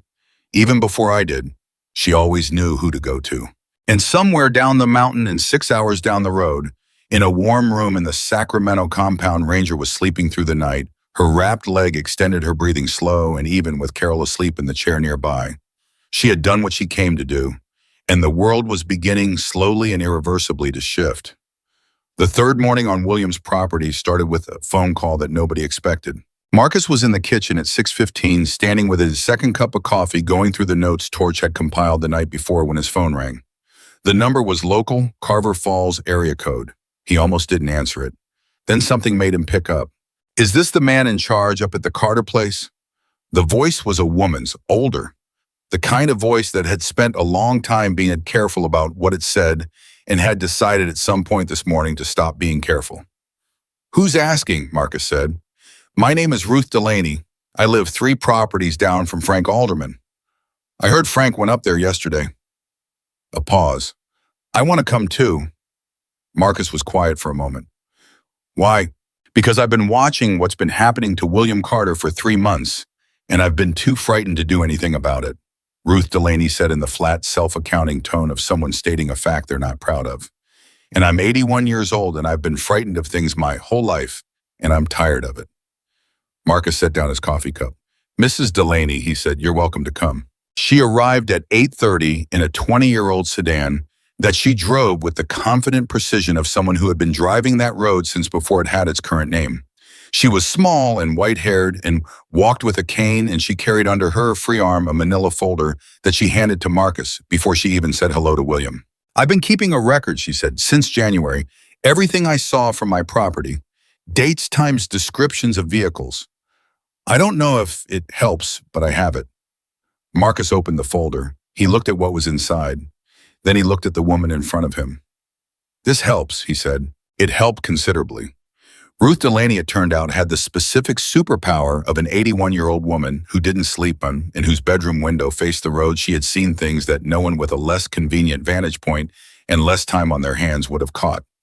The dates in her record corresponded precisely to the dates in William's record. The vehicle descriptions she had logged matched descriptions in Frank Alderman's account. She had, without knowing it and without coordinating with anyone, been building a corroborating timeline from a third independent source for 3 months. When Marcus showed it to the attorney on a video call an hour later, the attorney read through it with the focused silence of a professional encountering something that materially improves a situation. 3 independent contemporaneous records, she said when she finished, from 3 different vantage points, covering the same time period. This is bah. She stopped, reorganized her thought. This changes what we're able to demonstrate significantly. A single witness account is contestable. 3 independent accounts covering the same events without coordination between them is a different evidentiary picture entirely. What does that mean practically? Marcus asked. It means the timeline we can establish is now much harder to dispute, she said. And it means the people behind this need to know that. Marcus thought about that. When do we make that clear to them? That, she said, is a conversation worth having soon. Ruth Delaney, having delivered her folder, accepted a cup of tea from one of the men who had taken it upon himself to run the kitchen and sat at William's table with a composure that none of the considerably larger and younger people around her were managing quite as naturally. When William came in and saw her, he stopped in the doorway. Ruth, he said. William, she said, you look terrible. Thank you, he said. Sit down. You're favoring that arm, and you're going to make it worse by standing around pretending you're not. William sat down, and Ruth Delaney looked at him with the direct, undecorated attention of a woman who had known him as a neighbor for years and who was not going to pretend that the past 3 months hadn't been what they had been. I should have come sooner, she said. Frank said the same thing, William said. Frank and I were both wrong, Ruth said. The difference is I'm older, which means I have less excuse. You were frightened, William said. That's not a character flaw. That's a reasonable response to a threatening situation. I was frightened, Ruth agreed, but so were you, and you didn't stop. You kept writing things down, keeping your records, fighting with one arm and a bow and no backup. She paused. I had a house full of furniture and a bad hip. My excuse is embarrassing compared to yours. William looked at her for a long moment. You're here now, he said. I'm here now, Ruth said. That's all I've got. It's enough, William said. It was Ethan who noticed the change in the black pickup's behavior at around 10 that morning. The truck, which had been a consistent, if distant presence since the day before, was gone. The position where it had been parked, visible from the east perimeter, always the same spot, was empty. He walked the perimeter twice to confirm it, then found Marcus. The tail is gone, he said. Marcus looked at him. When gone, I noticed it at 10. Last time I confirmed its position was around 8. 2 hours, Marcus said. Between 8 and 10, they pulled the surveillance. Why would they pull it? Ethan asked. The question was not a real question. Both of them were already thinking through the same possibilities, and Ethan was articulating the one that mattered most. Pulling surveillance means they made a decision. Either they've decided to back off, or they've decided to do something that they don't want witnessed. Marcus finished. They looked at each other. Get everyone in, Marcus said. Yamas, property perimeter, full rotation. Nobody solo outside the fence line. Ethan was already moving. The next 6 minutes were quiet and fast, the specific efficiency of men who knew to see how to shift from one mode to another without drama. The men on the outer perimeter pulled into positions that were still watchful, but tighter. The two men who had been working on the back fence came in closer. Danny, who had been making a run into Carver Falls for supplies, was called and told to delay the run. William, who understood what the shift in posture meant, came out of the house and stood near Marcus. They're going to try something, he said. It was not a question. We don't know that, Marcus said. Yes, we do, William said. I've been living this for 3 months. When they go quiet, they're planning. He paused. What could they do that would hurt this situation most right now? Marcus thought about it. He thought about what they had built over the past 2.5 days.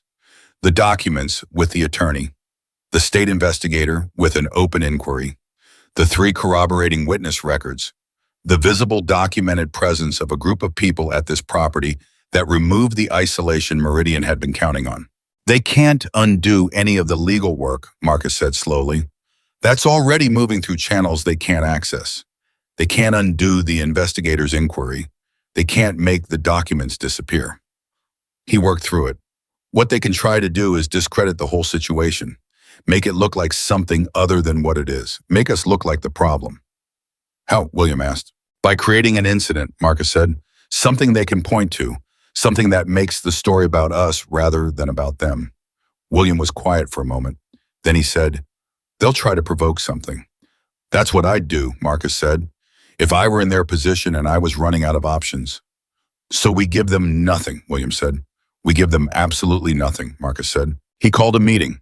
Not the entire group, the full group was needed at their posts, but the core people gathered quickly in William's main room. He laid it out plainly. The surveillance being pulled was a signal, not a reassurance. Whatever came next was going to be designed to generate a reaction. The single most important thing every man on this property could do right now was to be completely documentably unremarkable. If anyone came to this property official or unofficial, aggressive or subtle, the response was calm, cooperative, and boring. Nothing that could be photographed and misrepresented. Nothing that could be quoted out of context. Nothing. If someone puts a camera on us, he said, I want what they filmed to be a group of people helping an old man fix his fence. That's literally what we're doing, Danny said. Good, Marcus said. Keep doing it. The provocation came at 11:45, not in the form any of them had specifically anticipated, which was part of the point. A local news van came up the road. It stopped at the property line and a young woman got out with a camera operator, and she had the particular energy of a journalist who has been given a tip and has come to the location expecting to find something specific and is somewhat already committed to finding it regardless of what's actually there. She identified herself a reporter from a regional outlet covering a story about, as she put it, a confrontation between local property owners and a motorcycle club. Marcus walked out to meet her, alone. He had specifically told the others to stay back, to keep doing what they were doing, to not cluster near the road. There's no confrontation here, Marcus said pleasantly. I'm Marcus Callahan. I'm visiting a friend. Would you like to talk to him? The reporter looked at the property behind him, at the motorcycles, at the men doing various things around the yard. Can you tell me why there are 40 motorcycles on this property? We came to help a friend with some repairs, Marcus said. There are a lot of us. We travel together. Is it true that local law enforcement has had contact with this property in the past 24 hours? The county sheriff came by yesterday, Marcus said. We had a perfectly civil conversation. He verified everyone's identification and left. There was no incident. The reporter looked at him carefully. She had arrived expecting Marcus understood a different kind of story, something with tension and threat and visual drama that would support the narrative that whoever had tipped her off had sold her. She was now looking at a man who was being entirely pleasant and cooperative, and who was offering her very little to work with. Mr. Callahan, she said, can you speak to the relationship between your organization and the owner of this property? William Carter was a member of our organization for 19 years, Marcus said. He's been a friend for longer than that. He needed some help. We came. He paused. Is there something specific about that you'd like to understand? There are reports that your presence here is related to a land dispute. There's a land dispute affecting Mr. Carter and several of his neighbors, Marcus said. We're not involved in the dispute. We're here because our friend needed people around him. The legal matters are being handled by his attorney. He met the reporter's eyes. You're welcome to speak with Mr. Carter directly if he's willing. That's his call, not mine. He went back to the property and found William and explained the situation in 30 seconds. William thought about it for approximately 5 of those seconds. Then he said, let her in. What happened next was not what the reporter had come to find, and it was better than anything Marcus could have staged. William Carter, sitting in his chair with his arm in a soft brace, speaking in the direct, unhurried, precise language of a man who had been thinking about this situation for 3 months and knew exactly what he wanted to say, told a regional news reporter about what had been happening at his property and the properties of his neighbors since Meridian Land Partners had arrived. He didn't embellish, he didn't dramatize. He stated what had happened with dates and specifics and the kind of calm, factual delivery that reads on camera as the opposite of someone with something to gain from exaggeration. Ruth Delaney, who had stayed through the morning, sat nearby and said 3 sentences when the reporter turned to her.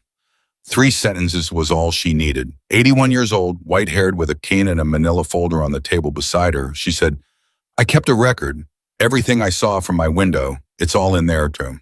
Frank Aldermarman, who had returned that morning with his own documentation and a thermos of coffee and a determination that was quieter but no less solid than the day before, confirmed that he had experienced the same pattern on his own property and had the same documentation. The reporter had come looking for a story about a motorcycle club creating a problem. She left with a story about 3 elderly property owners, an organized pattern of intimidation by a development company, and a group of men who had come to help a friend. When the van was gone, Marcus found Ethan standing by the east fence watching the road. That's going to run, Ethan said. Oh, so. Tonight probably, Marcus said, or tomorrow morning. And when it does, Meridian goes from a local pressure campaign to a news story. That's correct, Marcus said. Ethan was quiet for a moment. William did that, he said. The way he talked to her, that wasn't luck. He knew exactly what he was doing. He's been a careful man his whole life, Marcus said. That doesn't stop being useful. The attorney called Marcus at 2 in the afternoon. She had been watching her own channels and had gotten wind of the news crew's visit through a source she didn't specify. Her message was brief and important. The state investigator, upon being informed of the news coverage coming, had accelerated his timeline. The formal inquiry that had been expected to begin processing over the next week was now moving within 48 hours. He wanted the documentation from the attorney's hands into official record before anything ran in the press that might complicate the evidentiary picture. Things are moving faster than I expected, she told Marcus. Is that a problem? He asked. No, she said. It's actually how you want it to happen. Momentum in these situations matters. When it starts moving, you want it moving fast. Marcus relayed the substance of this to William. Without the details were the attorney's to share when she chose. What he conveyed was the essential fact the process was moving. The machinery that had been set in motion over the past 3 days was running, and it was running faster than anticipated. William received this information with the careful, bounded acknowledgement of a man who had been managing his own hope for a long time and had learned to be precise about what he allowed himself to feel before things were actually resolved. Moving is good, he said. Resolved is better.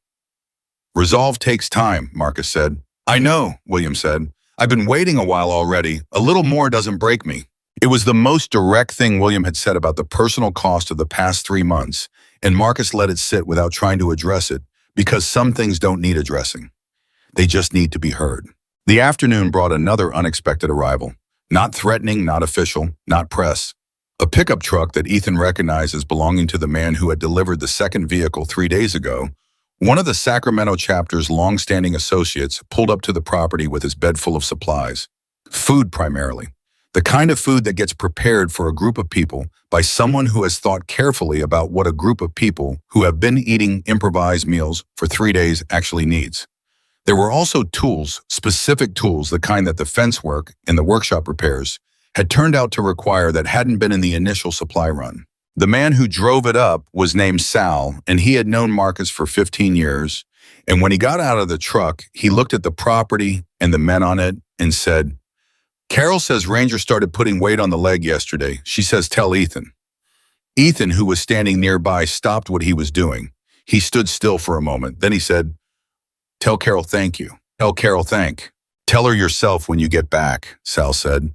He started unloading the truck bed with the businesslike efficiency of a man who had driven 4 hours and had things to do. But the piece of information about Ranger moved through the property in the quiet way that small, significant things move through groups of people who are invested in the same situation. By mid-afternoon, most of the men on the property had heard it, and the effect it had was disproportionate to its size, which was the way it always was with Ranger. Arcus was beginning to understand. The dog had that specific quality that certain individuals have of meaning more to the people around them than their actual dimensions would suggest. She had crossed a fence and carried a message and collapsed at a man's boots, and she had somehow in doing so become the lodestone around which the entire meaning of everything they were doing here had organized itself. She was putting weight on the leg. She was healing. The day was moving in the right direction. What nobody had anticipated was the phone call that came in to William's landline at 4:30. The landline was old, the kind that mountain properties maintained because cell signals were unreliable and because some habits didn't change regardless of technology. It rang in the kitchen, and William answered it, and the voice on the other end was not anyone from their group. Marcus watched William's face from across the room. The call lasted 4 minutes. William said very little. Mostly he listened with the controlled, unreadable expression he wore when he was processing something significant. When he hung up, he sat with his hand on the receiver for a moment before he turned to Marcus. "That was a man named Gerald Foss," William said. "He's the operations director for Meridian Land Partners." The room was very still. "He called here," Marcus said carefully. Not a question, more an acknowledgement, buying himself the second he needed to recalibrate. "He has my landline number. They've had it for months." William's voice was steady. "He said he would like to have a conversation. He said the situation has become," he used the word complicated, "and that a conversation might benefit everyone." "He wants to negotiate," Ethan said from the doorway. "That's what it sounded like," William said. "Don't," Danny said immediately. "Don't engage with them directly. Everything goes through the attorney from here." "I know," William said. "I told him that. I told him any communication goes to my attorney." A pause. "He said that was fine. He said he understood." "And," Marcus said, because there was clearly an and. "And he said," William stopped for a moment, reorganizing something in his expression. "He said he wanted me to know personally that what had been happening at my property was not something he had authorized. That he was not, those were his words, not aware of the full scope of what was being done in the company's name." The room absorbed this. "He's distancing himself," Torch said. "Someone is getting nervous, and he's creating separation from the people who were actually doing it." "That's what it sounds like," Marcus agreed. "Which means," Ethan said slowly, "that somebody inside Meridian knows the investigator's inquiry is moving. Or they know the attorney has the documents. Or both." He looked at Marcus. "We've been here 3 days.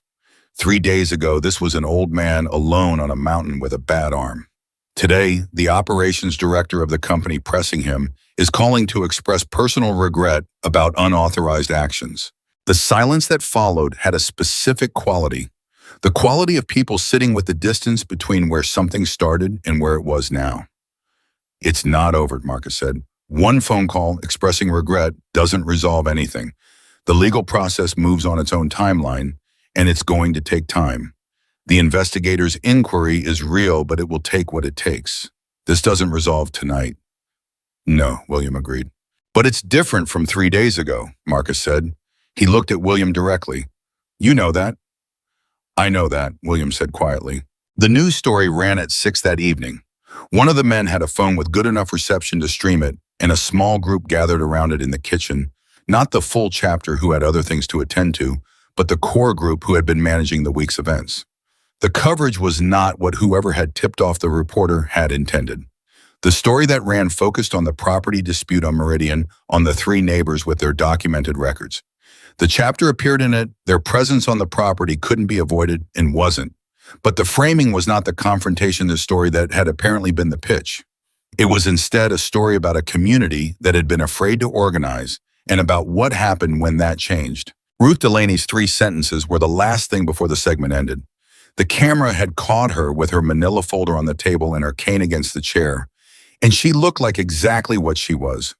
An 81-year-old woman who had decided she was done being frightened, and what she said in those 3 plain sentences was the kind of thing that people watched and then sat with. Frank Alderman, watching it over someone's shoulder, made a sound that was quiet and complicated. Ethan, who was standing nearby, looked at him. "You okay?" Ethan asked. "I've been living next to William for 11 years, Frank said. "I knew him, I respected him, and I watched what was happening to him for 3 months and told myself it wasn't my problem." He paused. "I'm watching an 81-year-old woman on a television screen right now look braver than I was." "You came," Ethan said. "2 days late," Frank said.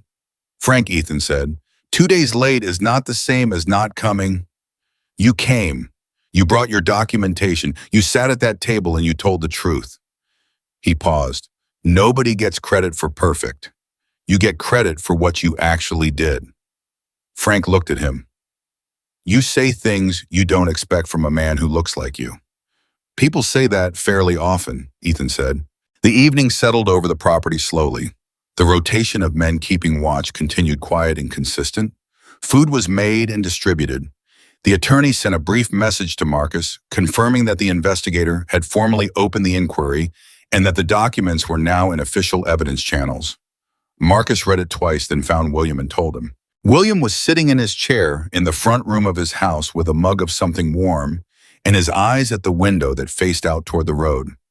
He had been sitting there long enough that the mug had probably gone cold, but he hadn't put it down.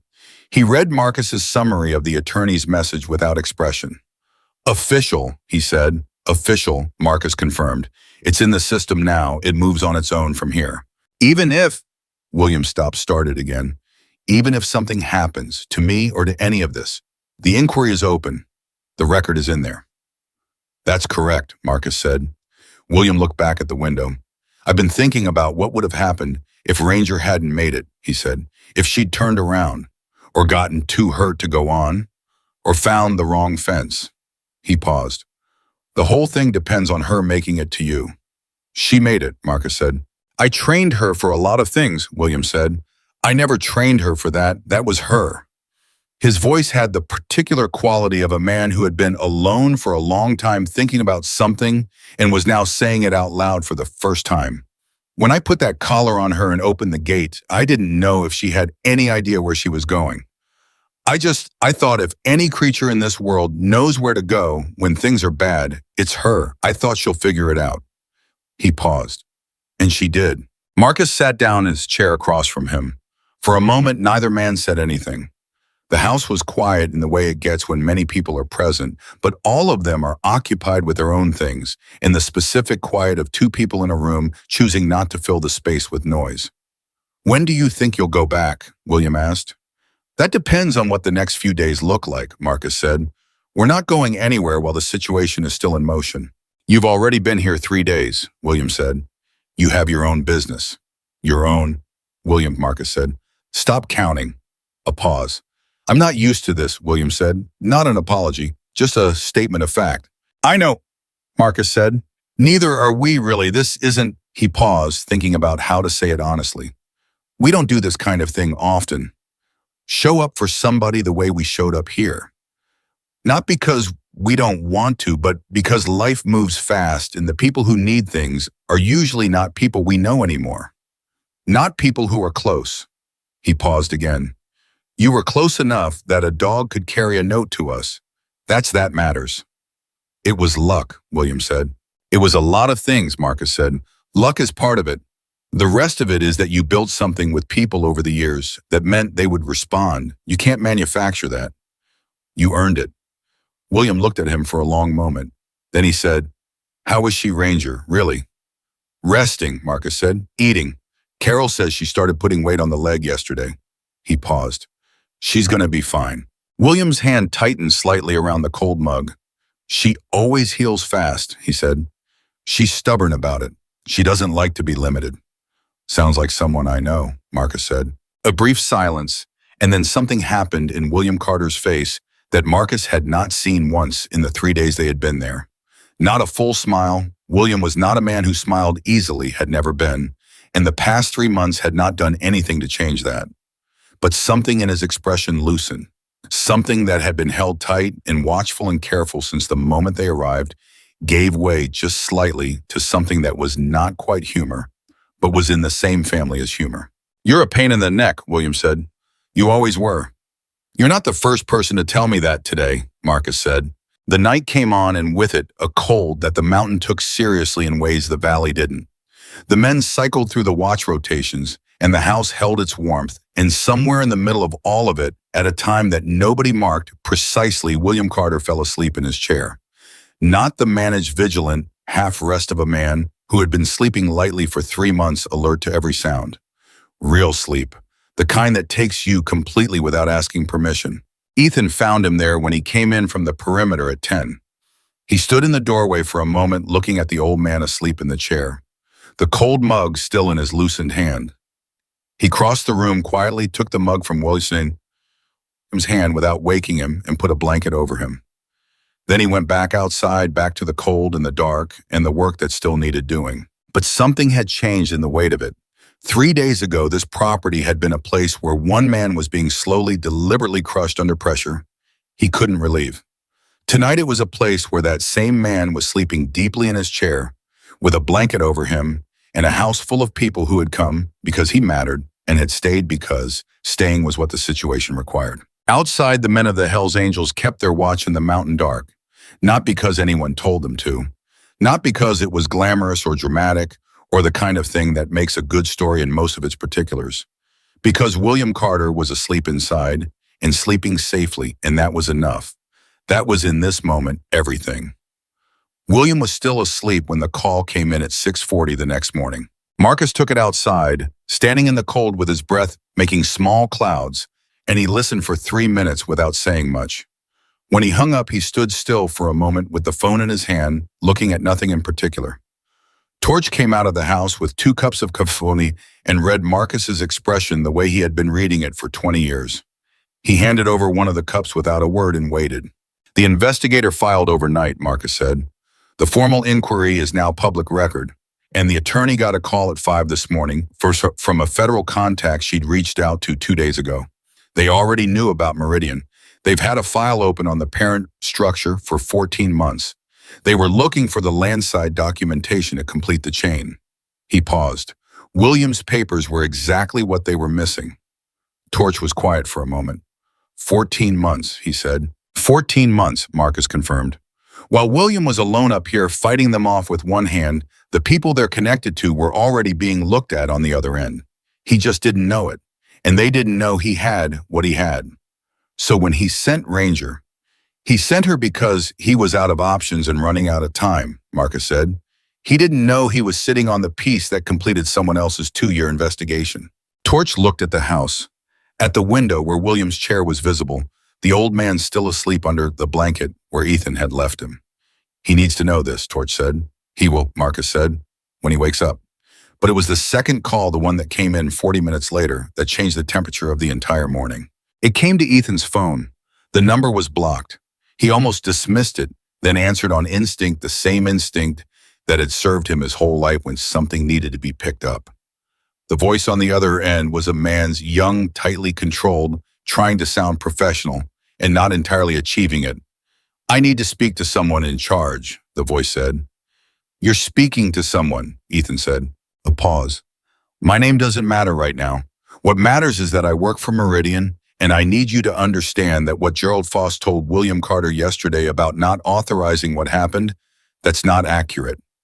Ethan's hand tightened slightly on the phone. He kept his voice completely level.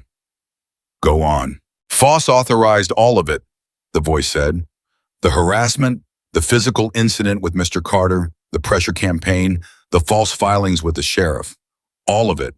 And he knows the inquiry is open, and he is currently, right now this morning, preparing to make William Carter look like the aggressor in this situation. He has people putting together materials. Things that are," another pause, "they're not accurate. They're going to try to get ahead of the story by releasing something that makes Carter look unstable. That makes this whole thing look like the claim of a disturbed old man who brought a motorcycle gang to his property to intimidate local businesses. Ethan said nothing for 3 full seconds. "Why are you telling us this?" he asked. The voice was quiet for a moment. "Because I've been with this company for 2 years and I thought I was working for a real estate operation. I didn't know what the money behind it was until 4 months ago, and once I knew," he stopped. "I have a family. I've been trying to figure out how to get out without becoming a problem for them, but what they're about to do to that man, I can't watch them do it and say nothing." "What's your name?" Ethan asked. "Not yet," the voice said. "Maybe later. Right now, I'm telling you what I know. You need to get the attorney on a call with the federal contacts this morning before noon, before Foss releases anything. If the federal contacts hear from the attorney first, if they know what's coming and why it changes what Foss's materials look like when they arrive, it takes away the narrative he's trying to build." "How do you know about the federal contacts?" Ethan asked. A brief silence. "Because Foss knows about them too. He found out this morning. That's why he's moving fast. He's scared, and he's doing what scared people with resources do. He's trying to control the story before someone else does." The call ended 30 seconds later. Ethan stood where he was for a moment, then walked directly to Marcus. He delivered it in under 90 seconds. Marcus listened without interrupting. "Do we trust it?" Torch asked when Ethan finished. "We act as though it's true," Marcus said immediately. "Because if it's true and we don't act, we lose the window. And if it's false," he thought about it, "if it's false, calling the attorney this morning doesn't hurt anything. We were going to be in contact with her today anyway." He looked at Ethan. "Get her on the phone now." Ethan was already dialing. The attorney picked up on the second ring. She listened to Ethan's summary of the call with the same focused, undecorated attention she brought to everything. And when he finished, she didn't pause before she spoke. "I've been worried about exactly this," she said. "When someone in Foss's position makes a conciliatory call the evening before a federal inquiry becomes public record, there are 2 reasons for it. One is genuine distancing. The other is reconnaissance, finding out what you know so you can get ahead of it." She paused. "Get me the name of the federal contact. I need to be on a call with them in the next hour." "We'll have it to you in 10 minutes, Ethan said. He looked at Marcus when he hung up. She was already thinking about this. "Good attorneys always are," Marcus said. "Go wake William. He needs to be part of this." William came awake with the alertness of a man who had spent enough years of his life in situations that required fast orientation. He heard the summary in 30 seconds, sitting upright in his chair with the blanket still around his shoulders, and his face sharpened in a way that the past few days, the exhaustion, the pain, the careful management of what he allowed himself to feel had briefly obscured. This was Old Hawk, the man who had spent 19 years in a brotherhood that required you to read situations fast and respond faster. That man was fully present in the kitchen by the time Marcus finished talking. "Foss is going to try to characterize me as unstable," William said flatly. "That's what the source said," Marcus confirmed. "He'll try to make the dog story into evidence of it," William said. "A man who sent his dog hundreds of miles because he believed he was being persecuted. That's how they'll frame it." He paused. "It's not stupid. It would work on some people. It won't work if the federal contacts hear from the attorney first," Marcus said, "before his materials arrive." "Can she get to them in time?" "She's working on it right now," Marcus said. William looked at him steadily. "What do you need from me?" "A written statement," Marcus said. "Detailed, specific, signed. The timeline of everything that happened from the first meridian contact to the physical incident to sending Ranger. In your own words, in your own voice, as specific as you can make it. Today, within the next 2 hours." "I can do that," William said. "I know you can," Marcus said. "That's why I'm asking you."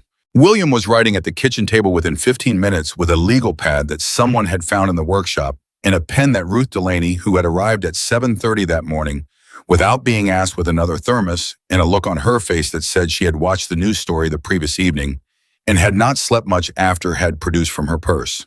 She sat across the table from him while he wrote, not talking, just present, in the specific way that certain people know how to be present without making their presence a demand. Frank Alderman arrived at 8.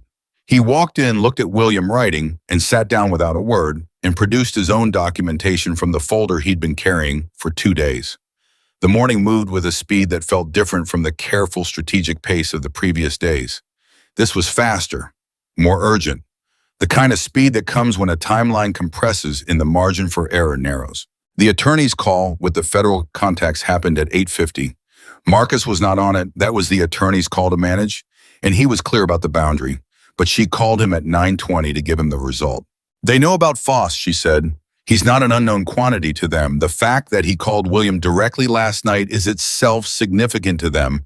It's consistent with a pattern of behavior they've already documented. She paused. And they received a packet of materials from a Meridian-connected address at 9 o'clock this morning. Exactly what your source described. And, Marcus said, and because I'd already briefed them this morning, they were reading those materials against William's documentation rather than in isolation. The framing Foss was trying to establish an unstable man, a manufactured crisis, a motorcycle club creating intimidation. It doesn't hold when you read it alongside 3 independent, corroborating witness records and a documented financial structure that they've been building a case around for 14 months. She paused again. Marcus? Foss moved too fast. He tried to get ahead of something, and instead he handed them a concrete example of the intimidation pattern they've been trying to document. Marcus closed his eyes for 1 second. He helped the case against himself. Significantly, she said. I want to be honest with you, this process will still take time. Months probably, possibly longer. These things don't resolve overnight. But the evidentiary picture this morning is substantially stronger than it was 72 hours ago, and the people who need to be looking at Meridian are now looking at them with everything William collected as part of their official record. She paused a final time. Tell William that what he did mattered. Tell him specifically and clearly because he needs to hear it. Marcus went back inside. He found William at the table having finished the statement, sitting with his hands flat on the surface and his eyes at the window. He relayed what the attorney had said. He said it specifically and clearly. William listened to all of it without expression. When Marcus finished, the old man looked down at his hands on the table. He looked at them for a long time. Then he said very quietly, she said what I did mattered. Those were her words, Marcus said. Specifically. A long silence. 3 months ago, William said, I was writing things down in a notebook because there was nothing else I could do.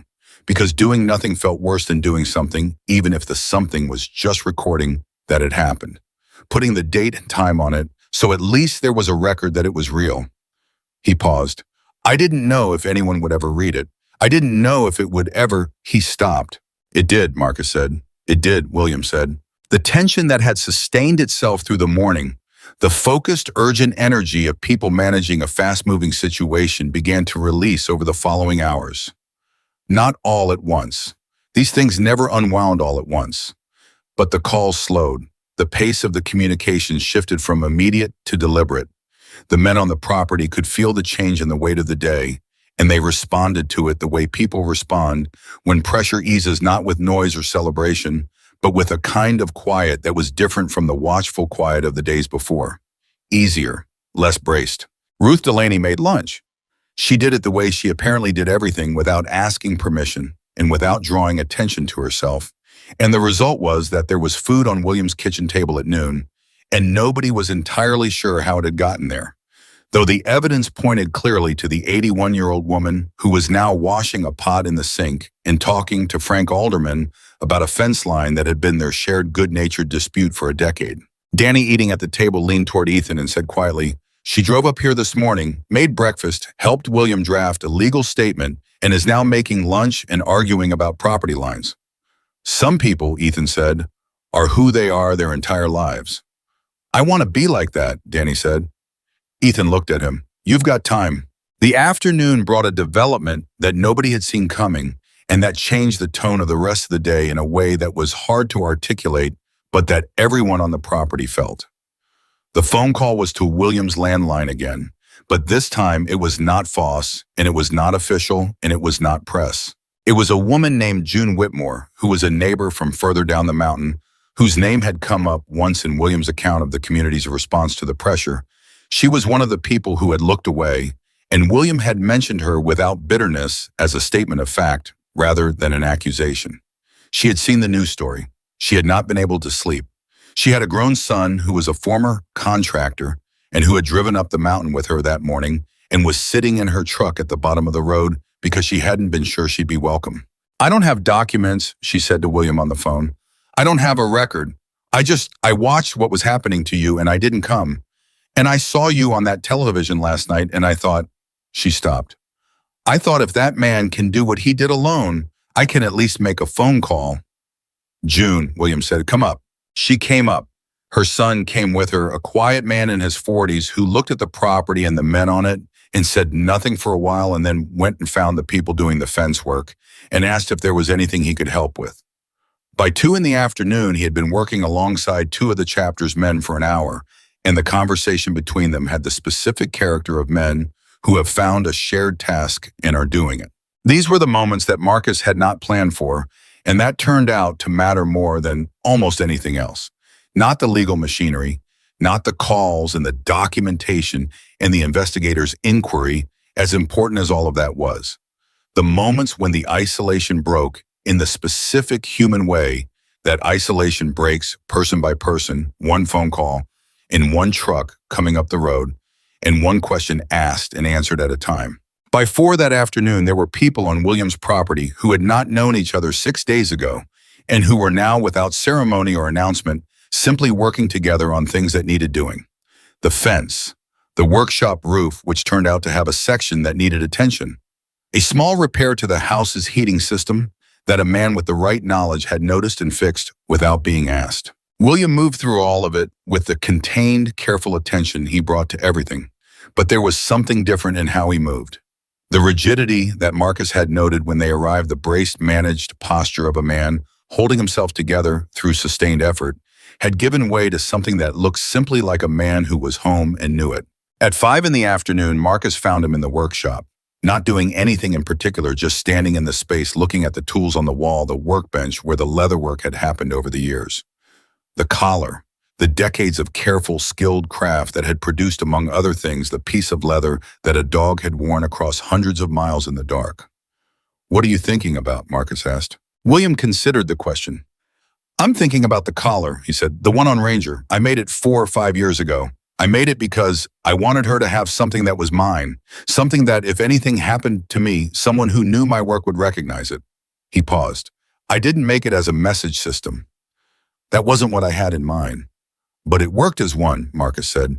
"Because you recognized it," William said. "Because 20 years ago, I made enough things for enough people that someone in that yard at midnight knew the work." He turned slightly, favoring the arm. "That's a long time for something to matter." 20 years is nothing," Marcus said. "Some things you put them out and they just keep going." William looked at him. "Like what?" "Like trust," Marcus said simply. "You built it over 19 years, and then you went and lived your life, and you didn't think about it much, and then you needed it, and it was still there. That's what trust does when it's real. It doesn't have an expiration date." William was quiet for a long moment. Then he said, "I owe you. All of you. I don't know how to write you."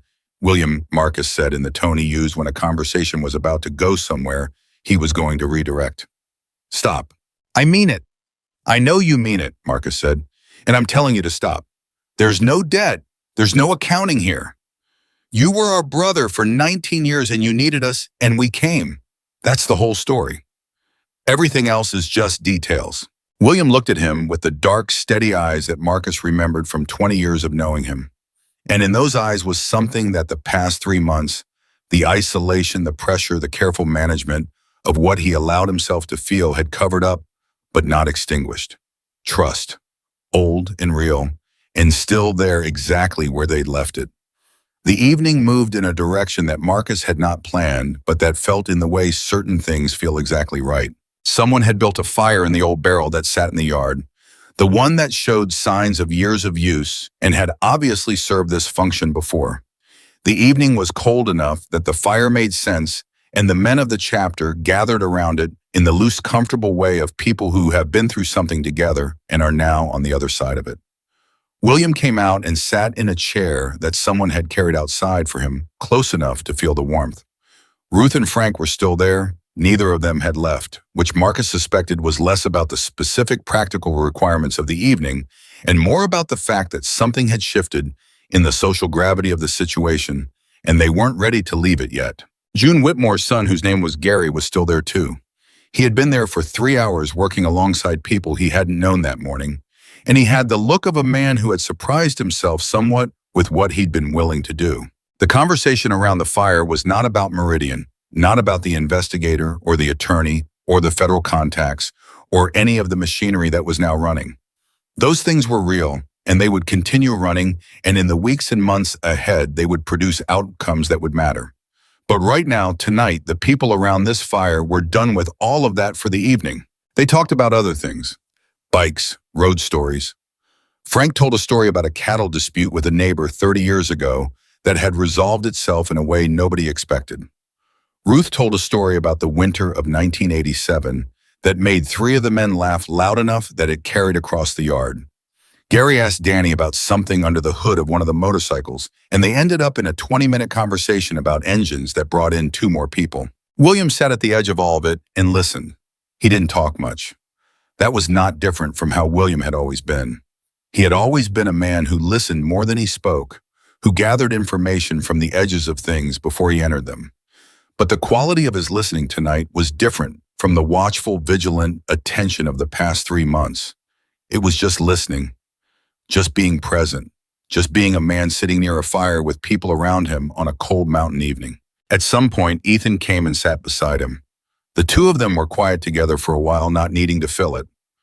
"When do you think the leg will be completely healed?" William asked. Ethan knew immediately who he meant. "Carol says another 2 weeks before she should be putting full weight on it, but she says the stubbornness is already fully healed." William made the sound that was almost a laugh. "That tracks." "She misses you," Ethan said. He said it simply because it was true and because he had seen enough of what the bond between a person and an animal looked like to state it as the plain fact it was. William said nothing for a moment. "I'll see her soon," he said. "Yes," Ethan said. "You will."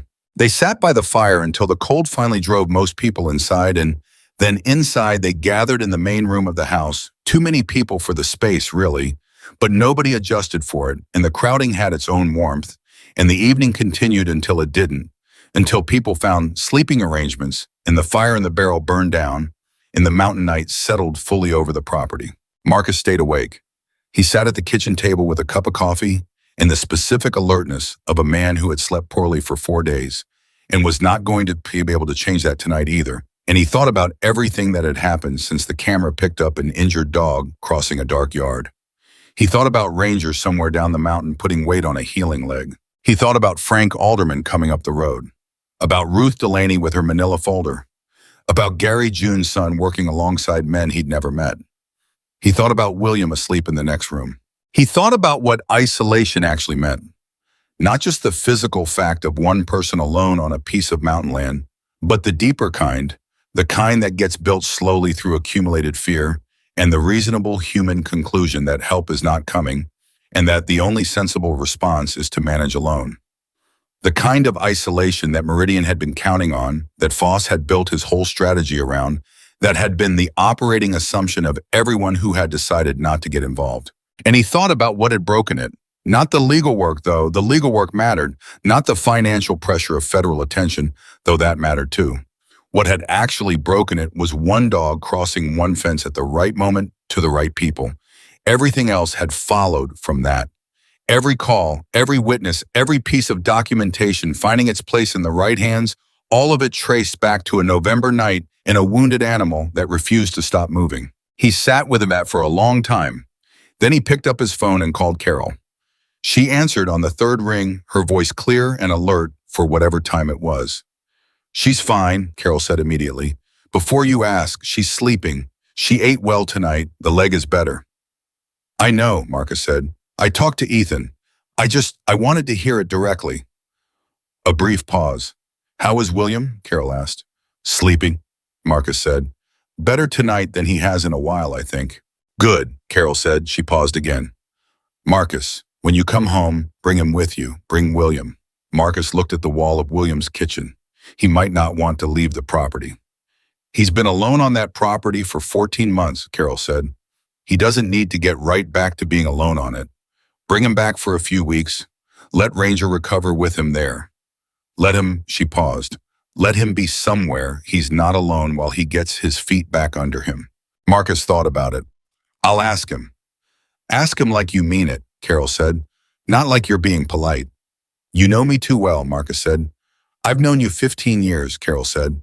That's enough to know the difference. He asked William in the morning, the real morning after the sun was up and the coffee was made and the first round of calls to the attorney had happened and the day had established its shape. He asked him plainly the way Carol had told him to, and he watched William's face while he heard it. The old man looked at him. He was quiet for a long moment. For how long? William asked. As long as makes sense, Marcus said. A few weeks, until you're healed and the situation here has enough momentum that you don't need to be sitting on top of it. The attorney and the investigator are running things from their end. Frank and Ruth are here. The property is in better shape than it was a week ago. He paused. There's a dog at our compound who walked 6 hours through the dark to find you and has been waiting for you to come get her. William looked at him for a long moment. Then he said, You're not going to let me say no. I'm giving you the genuine choice, Marcus said, but I'm also telling you what I think you should do. What you think I should do, William said, in my own life. Yes, Marcus said.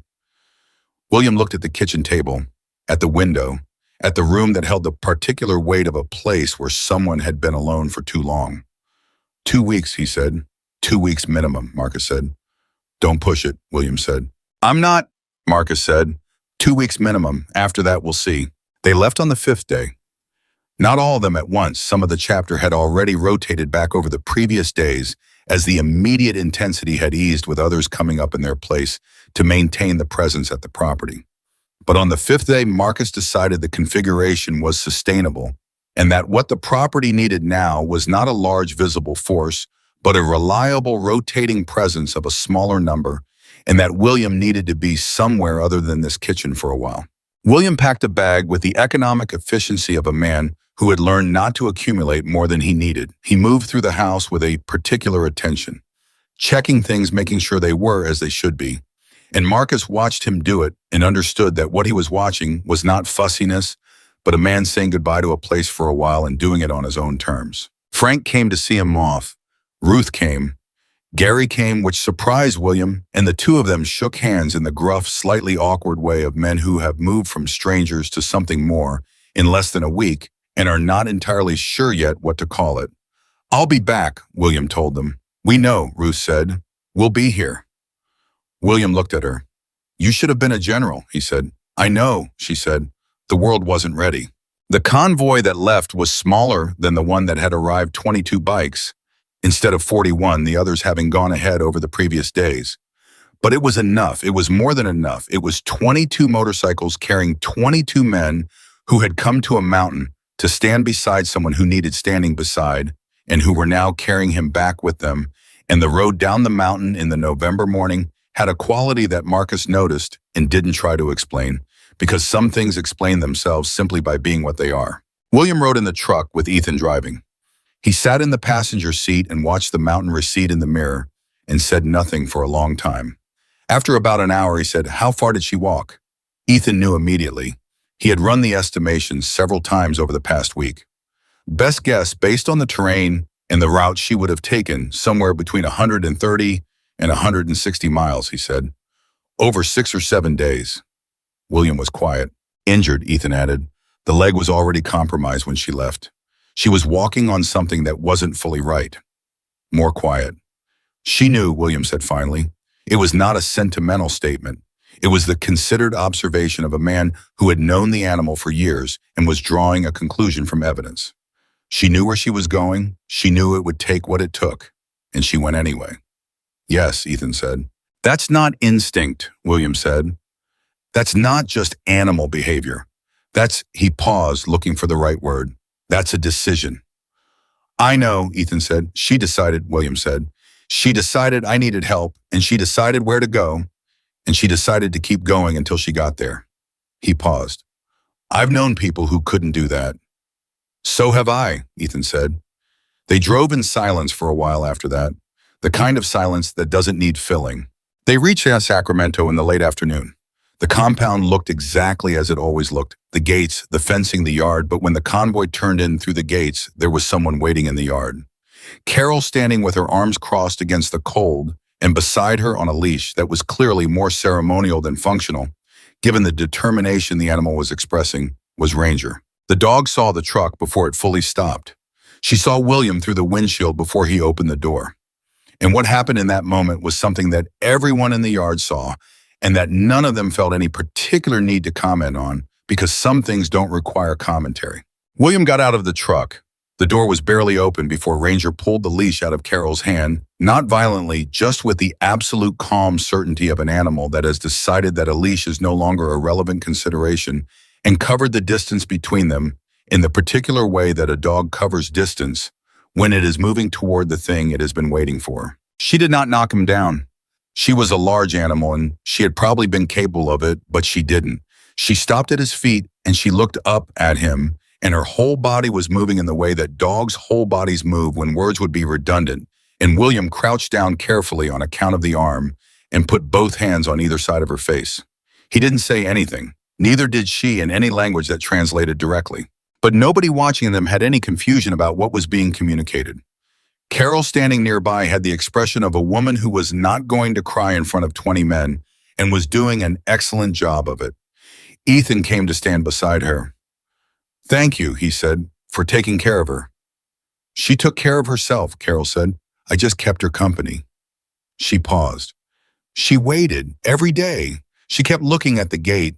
Ethan looked at William and Ranger still in the yard, the old man's head bent over the dog. "She knew he'd come," Ethan said. "She always knew," Carol said. The days that followed had their own rhythm. William stayed. He stayed for the 2 weeks that had been the agreed minimum, and then he stayed a bit longer.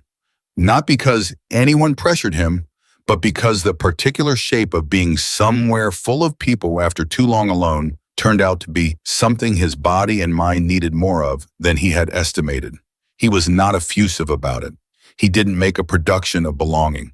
He was just present. In the kitchen in the mornings. In the workshop when there was leather work to do his arm healing enough to allow it by the second week. In the yard in the evenings when the weather permitted and the fire barrel was lit. Ranger was his shadow through all of it. The leg healed fully and stubbornly exactly as Ethan had predicted. Within 3 weeks, she was walking without any accommodation, and by the time William sat down at the workshop table and began working with leather for the first time since the injury, she was at his feet in the specific posture of a dog who has decided that this location is now its permanent assignment. The legal process moved the way legal processes move, with the frustrating necessary slowness of something that is being built to hold. The attorney called with updates. The investigator's inquiry expanded.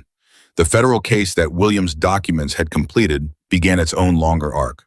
Foss was quietly removed from his position at Meridian. The people above Foss, the real money, the real structure, became the subject of conversations in rooms that William and Marcus would never be, and conducted by people they would never meet, about matters that had started as a land grab in a mountain town and turned out to extend much further than that. William followed the updates without obsessing over them. He had done his part. The machine was running. What it produced and when it produced, it was no longer in his hands, and he had lived long enough to know the difference between the things that were in your hands and the things that weren't. The collar became important again in a different way about a month after William arrived at the compound. He had repaired it. The weeks of Ranger's travel had damaged it not beyond recognition, but beyond his satisfaction with how it looked.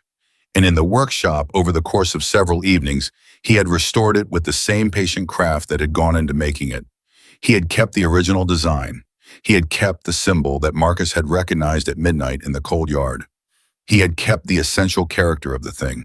He had just made it whole again. He put it around Ranger's neck on a Tuesday morning in December, and he sat back and looked at it, and Ethan, who had been in the workshop on some other pretext that nobody believed, looked at it too. "Same collar," Ethan said. "Same collar," William agreed. "Fixed." Ethan looked at him. "Like a lot of things," he said. William met his eyes. "Like a lot of things." The photograph happened naturally the way photographs happen when nobody is performing for them.